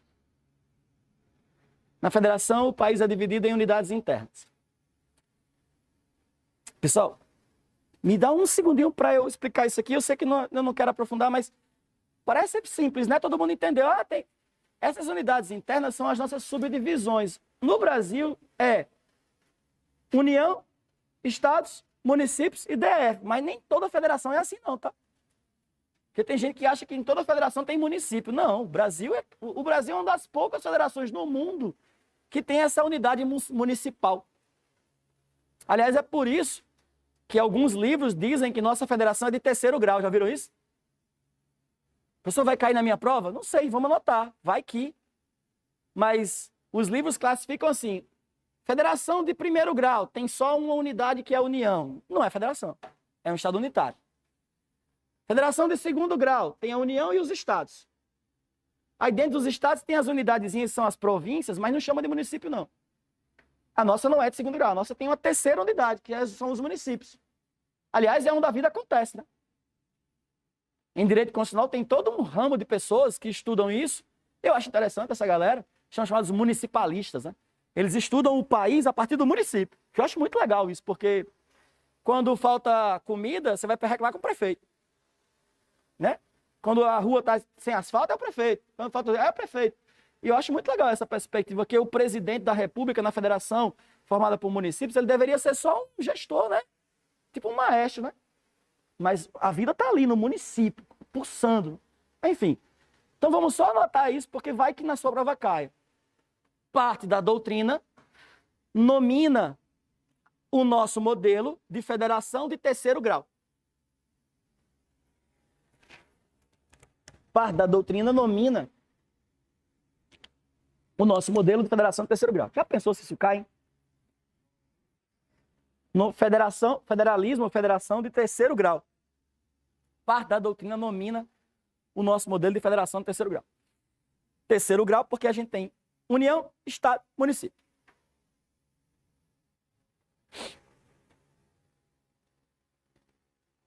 Parte da doutrina nomina a nossa federação de 3º grau.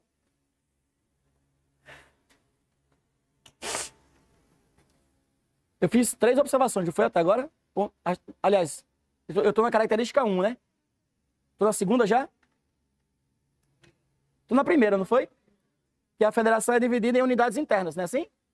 Aí eu coloquei a observação do 3º grau, foi isso? Então vamos à próxima característica. Próxima característica. A primeira característica, para vocês não se perderem, o país é dividido em unidades internas. Aí tem a observação que o nosso modelo é de terceiro grau, tá? Aí a segunda característica.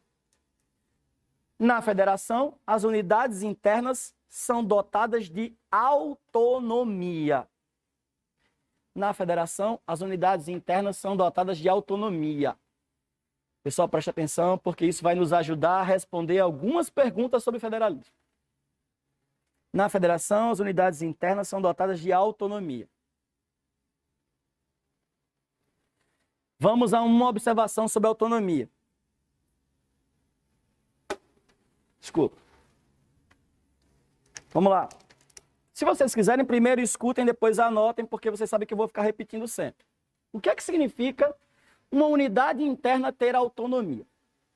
Autonomia é a capacidade que esse ente interno tem para definir três coisas: a sua organização, a sua administração e a gestão dos seus recursos financeiros. É organização, administração e a gestão dos recursos financeiros. Isso aqui é autonomia. A autonomia dos entes federativos significa a capacidade de auto-organizar-se, auto-administrar-se e autogerir os seus recursos.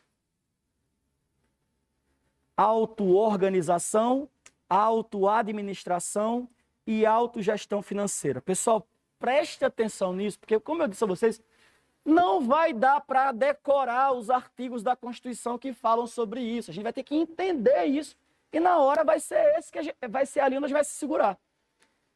Então, quer ver uma coisa? Se você me escutou falar que a autonomia significa que o ente interno tem a capacidade de se auto-organizar, você deve ter capacidade de entender que significa dizer que a organização desse ente, quem define é o próprio ente. Fortaleza olha para uma cidade aqui vizinha, Eusébio é cidade, né? Aqui vizinha, né? Aí Fortaleza olha assim, eu acho que lá em Eusébio tem muita secretaria municipal. Eles poderiam se organizar melhor se eles acabassem com 2 secretarias. Aí o prefeito de Fortaleza baixa um decreto para mudar a quantidade de secretarias do município de Eusébio. Não pode. Porque cada município tem autonomia. Mas se o prefeito de Fortaleza não pode, também não pode o governador do estado do Ceará mudar isso lá. Porque direito tem um problema sério que é o direito, ele briga toda hora com as nossas concepções individuais. A gente vai fazer direito com uma coisa, com essa concepção de vida, assim, aí a gente fica toda hora pensando, não, mas lá, não sei o quê, tanto que eu ouvi sobre, já ouvi aluno falar assim, mas eu vi no Jornal Nacional. Não cai Jornal Nacional na sua prova. Por que eu estou falando sobre isso? Porque às vezes as pessoas trazem de casa aquela concepção assim, quem manda mais, um governador ou um prefeito? Imagina um presidente. Quem um prefeito é, que é, pensa que é. Se o presidente mandar, ele tem que fazer. Veja, a gente traz isso de casa. Chega na faculdade, o professor explica que não é bem assim. O presidente da República não manda em nada em Fortaleza. Assim como o prefeito de Fortaleza não manda no país. Porque as unidades são autônomas. Só que essa autonomia, pessoal, preste atenção, se essa autonomia for interpretada de um jeito muito radical, a gente transforma a autonomia em soberania. Aí o cara pensa que ele é um país, pode tudo. Mas não pode. Essa autonomia, ela é gerida. Ela é sistematizada. Ela é organizada, mas ela existe. Preste atenção nisso, porque isso vai ajudar vocês a responder questão. Governador mandando mudar a Secretaria Municipal, não pode. Tá? Então, auto-organização, auto-administração e autogestão financeira. Tudo bem, pessoal? Vamos para a próxima característica. Primeira característica, dividida em unidades internas. Segunda característica, dotadas de autonomia e com observação. Terceira característica, na federação existe uma unidade jurídica. Existe uma unidade jurídica.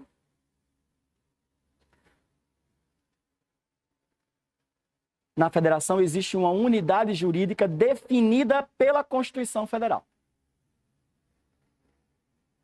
Na federação existe uma unidade jurídica definida pela Constituição Federal.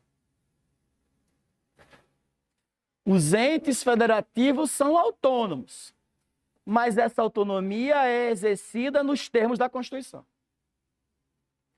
Os entes federativos são autônomos, mas essa autonomia é exercida nos termos da Constituição. Eu vou dar um exemplo para vocês bem rápido, até porque vai ajudar a resolver algumas questões também. Não sei se vocês sabem, mas a Constituição da República diz, em razão de uma emenda que foi feita em 2018, que todas as comarcas do país devem ter uma defensoria pública instalada. Aliás, vocês fazem parte da geração que vai pegar esse boom desses concursos. Já estou dizendo, ó, quer ser defensor público, defensora pública, aproveita, vocês estão no momento certo. Porque a emenda foi feita em 2018 e ela tem uma vacácio legis, ela vai entrar em vigor agora. Aliás, vacácio legis não, ela tem um prazo que vai entrar em vigor a partir de agora, final de 2021. Então, todos os estados do país vão ter que fazer concurso de defensoria pública. Porque a Constituição diz que tem que ter um defensor em cada comarca. Em cada comarca. O estado do Espírito Santo, até o ano 2016, nunca tinha feito concurso para defensoria pública. Nunca tinha. Não existia defensor público no estado do Espírito Santo. Foi ajuizada uma ação judicial para exigir que o estado do Espírito Santo fizesse defensoria pública. No julgamento, o procurador do estado do Espírito Santo veio a sustentação oral no Supremo e usou a seguinte expressão, olha o que ele disse. O estado do Espírito Santo é um ente federativo autônomo. Portanto, o estado do Espírito Santo decidirá quando vai fazer concurso para defensoria e não tem ninguém no mundo que se intrometa nisso. Veja, a interpretação dele sobre a autonomia estava mais parecendo uma soberania. Porque o exercício da autonomia do Espírito Santo, com a sua capacidade de se auto-organizar, tem que ser exercido no contexto da Constituição. Eles também são regidos pela Constituição. E aí o Supremo decidiu, conversa fiada, vocês têm 100 dias para fazer concurso. E determinou que o concurso fosse feito. E, curiosamente, o primeiro concurso do Espírito Santo saiu com 100 vagas. E 100 vagas iniciais, porque tem mais de 300 comarcas com defensor. Então vão chamar muita gente. Já vi gente com cifrão nos olhos assim, tá plim, plim. Salário bom, viu? Aqui no Ceará especialmente. Defensoria pública, como diz um amigo meu, a melhor definição de defensoria pública que eu ouvi de um amigo meu que é oficial de justiça. Ele disse assim, defensoria pública é o patinho feio da justiça. Já viram o patinho feio? Ele nasce na ninhada de cisne, todo mundo acha ele feio, né? Aí ele vai crescendo, crescendo, crescendo, no final vira o quê? Um cisne. É o defensoria. Tá no meio de magistratura, promotoria, ninguém acha ele, todo mundo acha ele feio. Não. É. Aí ele vai crescendo, crescendo, vai virando. Primeiro concurso para a Defensoria Pública do Rio Grande do Norte, o salário era R$ 2.700, o salário inicial. R$ 2.700. Eu olhei para o concurso e falei assim, vou pedir esmola? Vou nada. Fazer do juiz é 20. O do defensor hoje no RN é 18. Olha o cisne aí. Aproveitar para falar de defensoria, só existe 2 tipos de defensoria, tá? A da União e dos Estados. Não existe defensoria pública municipal. Professor, mas lá no meu município tem defensoria do Estado. Tá? E isso aqui eu não soltei à toa, não. Tem uma questão sobre isso, tá? Aliás, eu não tenho tempo para fazer as coisas à toa aqui com vocês, não. Tem a ver com o que a gente está falando. Então, vamos para a terceira característica. Eu coloquei já a terceira, da existência da Constituição. Quarta característica. A Constituição organiza o funcionamento da autonomia municipal. A Constituição organiza o funcionamento da autonomia municipal. A Constituição organiza o funcionamento da autonomia municipal distribuindo competências e rendas. A Constituição organiza o funcionamento da autonomia municipal distribuindo competências e rendas. Preste atenção, pessoal. Olha o que eu disse, ó. Os entes federativos não são autônomos? Não são autônomos? Sendo autônomos, eles não têm capacidade de se auto-organizar? Não é? Então eu tenho que dar para eles responsabilidades. Mas não é só isso, não. Eu tenho que dar também dinheiro. Então, a Constituição, para viabilizar o exercício da autonomia dos entes federativos, para viabilizar, para poder isso funcionar, ela disse assim, ó, eu vou organizar quem vai fazer o quê e eu vou organizar um dinheirinho para vocês fazerem isso. Então, o grande lance da Constituição no federalismo brasileiro é como é que isso foi feito, que é o que o pessoal chama, vocês já devem ter ouvido falar, do tal do Pacto Federativo, que todo mundo propõe hoje que tem que ser revisto, para poder fortalecer mais os municípios, inclusive, que é onde o bicho pega. A grande proposta da reformulação do Pacto Federativo é essa valorização dos municípios. Inclusive, esse governo atual, federal, no começo, não sei se vocês lembram disso, mas no começo houve uma proposta para acabar com municípios pequenos, de até 5 mil habitantes, para poder organizar melhor o país. Tem município no Brasil que tem 2 mil habitantes. Aí você, né, quebra a organização inteira do país, porque não dá para você gerir isso direito. Mas, enfim. Aqui é um ponto importante de prova. Vocês vão notar assim, ó. A distribuição das competências tem o seguinte regramento. A distribuição das competências tem o seguinte regramento. Vocês já entenderam que a distribuição das competências é para poder a coisa funcionar direitinho, certo, pessoal? O município saber o que é que cabe ao município, o Estado saber o que é que cabe ao Estado. Filosofia Chiquinho da Eliana, cada qual com seus problemas, cada um resolve a sua parte. E o todo é isso tudo funcionando junto. Então vocês anotaram assim, ó, olha só. Característica 1, na federação existem unidades internas. Característica 2, essas unidades internas têm autonomia, certo? Característica 3, a Constituição dá uma unidade jurídica a isso. Característica 4, a Constituição organiza o exercício dessa autonomia, distribuindo competências e rendas, certo? Aí a gente está numa observação agora, que é assim, a repartição ou a distribuição das competências segue as seguintes regras. Vamos anotar? Vamos anotar?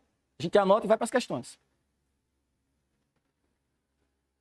Eu sei que vai ficar chato, porque é uma subdivisão da subdivisão, né? Mas, primeiro, competências legislativas. Competências legislativas. Competências legislativas. Trata da capacidade do ente de inovar no cenário jurídico. Competências legislativas. Trata da capacidade do ente de inovar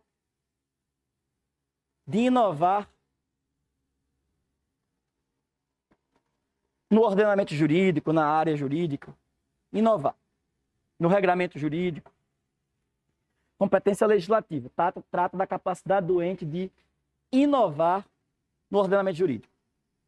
Pessoal, preste atenção aqui. Quando um ente tem competência legislativa, é porque dele pode vir uma lei que não existe hoje sobre aquele assunto. Isso é que é competência legislativa. Ter competência legislativa é poder criar uma coisa nova num assunto que até agora não foi tratado assim. Só que para que isso seja inovado, eu tenho que ter capacidade de falar sobre esse assunto. Segunda competência. Competência administrativa. Competência administrativa. Competência administrativa.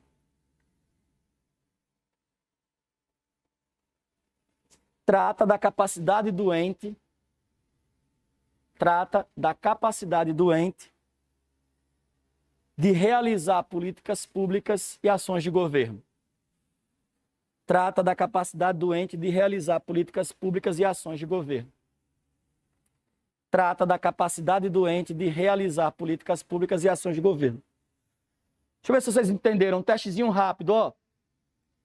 Prefeito do município viu uma área, um escampado lá onde cabia muito bem uma praça, ele quer saber, faça ou não faça a praça? Quem responde isso? É capacidade ou competência administrativa ou legislativa? Ele quer saber se tem uma área ali, um terreno baldio. Será que eu posso fazer uma praça ali? Quem vai responder isso? É a competência dele administrativa ou a competência legislativa do município? Administrativa, é uma ação de governo, fazer uma praça. Agora, será que eu o prefeito pensa, será que pode ter uma lei no município dizendo que nessa praça só pode brincar criança? Aí ele não está querendo fazer uma ação de governo, ele está querendo legislar, inovar na ordem jurídica. Então quem vai resolver isso é, você tem competência legislativa para isso? Vocês entenderam a diferença? Ação de governo é uma coisa, política pública é uma coisa, que a gente chama de capacidade material, competência administrativa. A ação legislativa é outra coisa, é criar uma lei, é regular uma situação jurídica, de um jeito que não está regulado ainda. O que mais cai na sua prova são as competências legislativas. Então coloca assim, o assunto mais cobrado diz respeito às competências legislativas. Eu adoraria explicar para vocês as competências administrativas, adoraria falar sobre elas, mas a gente tem que fazer uma escolha. Então eu vou aqui fazer uma escolha em cima de competência legislativa. Posso estar sentando na graxa aqui? Posso. Mas se eu ficar pensando nisso, eu vou enlouquecer. Então vamos fazer uma escolha, competência legislativa. Vocês vão colocar assim, ó.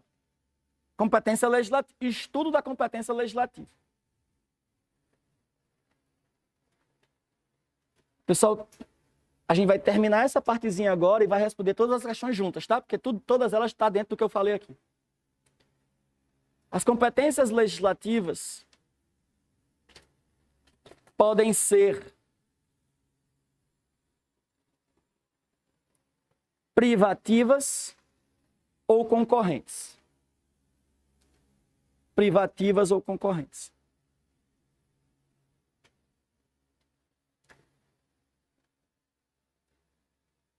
São privativas quando couberem a um único ente.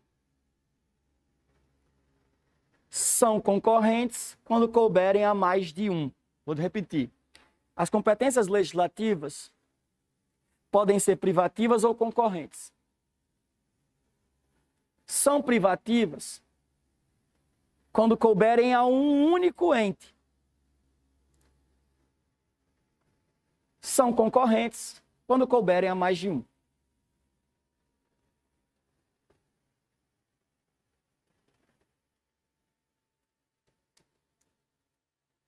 A CF distribuiu da seguinte forma. A CF distribuiu da seguinte forma. Vamos lá? Aí vamos aos entes agora. Coloca assim, ó. União. União.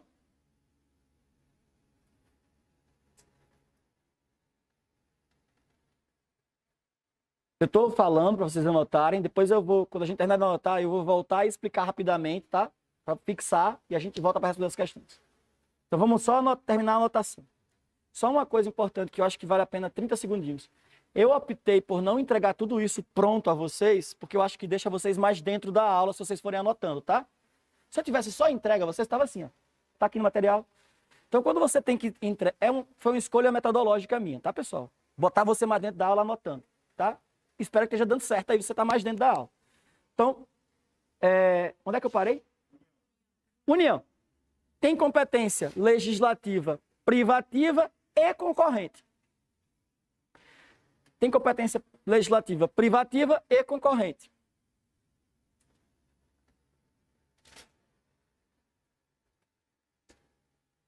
Artigo 22, artigo 24. Artigo 22, artigo 24. A União tem competência privativa e tem competência concorrente.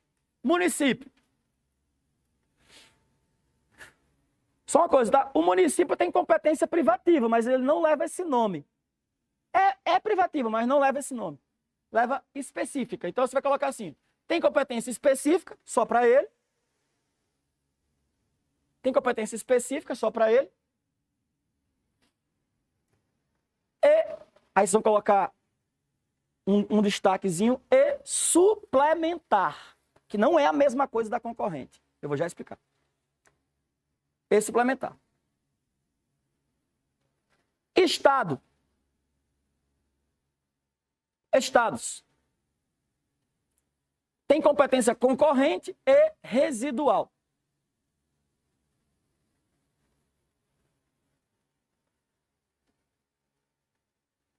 União tem privativa e concorrente. Município tem específica e suplementar. Estado tem concorrente e residual. Certo, pessoal? Rapidinho para explicar para vocês aqui agora, para fazer sentido. Para a União, o Constituinte disse assim, essa lista de assuntos aqui, só quem vai poder criar a lei no Brasil é a União. Artigo 22.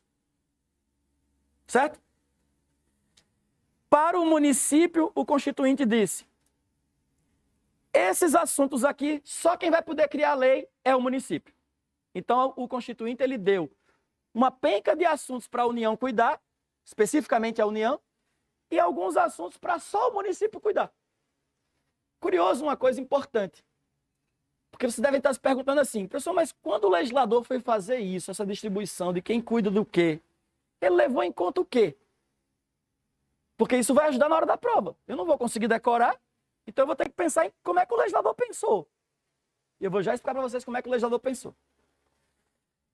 Os estados, a Constituição fez assim, os estados não têm competência específica, portanto eles vão falar daquilo que não couber à União e nem couber para os municípios, mas eles vão ter competência concorrente. Concorrente, vocês já notaram, eu vou falar sobre ela rapidamente, é quando mais de um ente pode falar sobre o mesmo assunto. Aí vocês vão fazer uma observação muito importante agora, que é assim, o critério utilizado pelo legislador,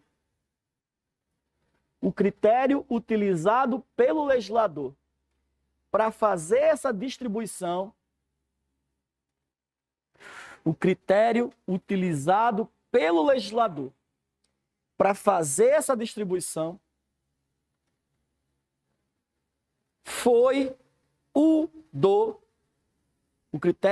pelo legislador para fazer essa distribuição foi o da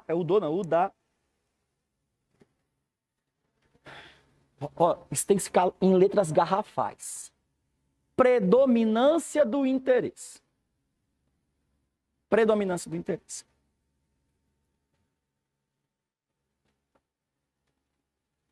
O que é que isso quer dizer?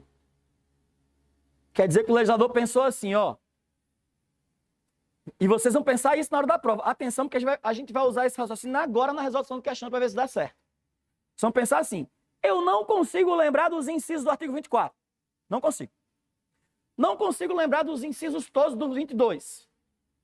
Então, eu vou usar o raciocínio da predominância do interesse. Vou fazer assim, esse assunto, ele é um assunto predominantemente de interesse geral, nacional. Se for um assunto de interesse predominantemente geral, vai ficar com a União. Se o interesse predominante for localizado, é do município. Veja, pessoal, cuidado com a expressão predominante. Porque predominante significa dizer que predomina o interesse de alguém. Não significa dizer que o outro não tem interesse. Quer ver se dá certo? Vocês vão pensar assim.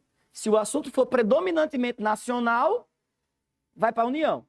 Se for predominantemente local, vai ficar com o município. E se for um assunto que não dá para definir de quem é a predominância, todo mundo tem interesse, vai ser todo mundo. Certo? Sem ler os artigos da Constituição, olha só, use esse raciocínio. Não sei nem se vocês já viram isso na Constituição. De quem que seria a capacidade legislativa para legislar sobre o uso do espaço local? Altura de prédio, onde fica bairro. Esse é um assunto que predominaria o interesse local ou predominaria o interesse nacional? Local, sabe por quê? Porque tem lugar que é litoral, tem lugar que não é litoral, tem lugar que não sei o que lá. Então vocês estão dizendo que essa é uma competência municipal. E está correto. De quem que seria o interesse predominante para regular o uso da telefonia no Brasil? É mais local ou mais nacional? Então a competência é da União. Vocês viram isso na Constituição ou vocês usaram o raciocínio? Eu usei o raciocínio. Proteger as pessoas com deficiência seria um interesse local, nacional, ou não tem como dizer todo mundo teria esse interesse? Todo mundo teria esse interesse. Então é um interesse concorrente, é uma competência concorrente. Vocês entenderam o que eu quis dizer, pessoal? Já que não vai dar para decorar, bora usar isso. o raciocínio da predominância do interesse. Todas as vezes que puder desplugar e ficar com o interesse predominantemente nacional, é da União. Se puder desplugar e ficar só local, é do município. Se não der para desplugar e disser que é o interesse de todo mundo, é um interesse concorrente, é uma competência concorrente. Bom, acho que agora a gente consegue responder as questões.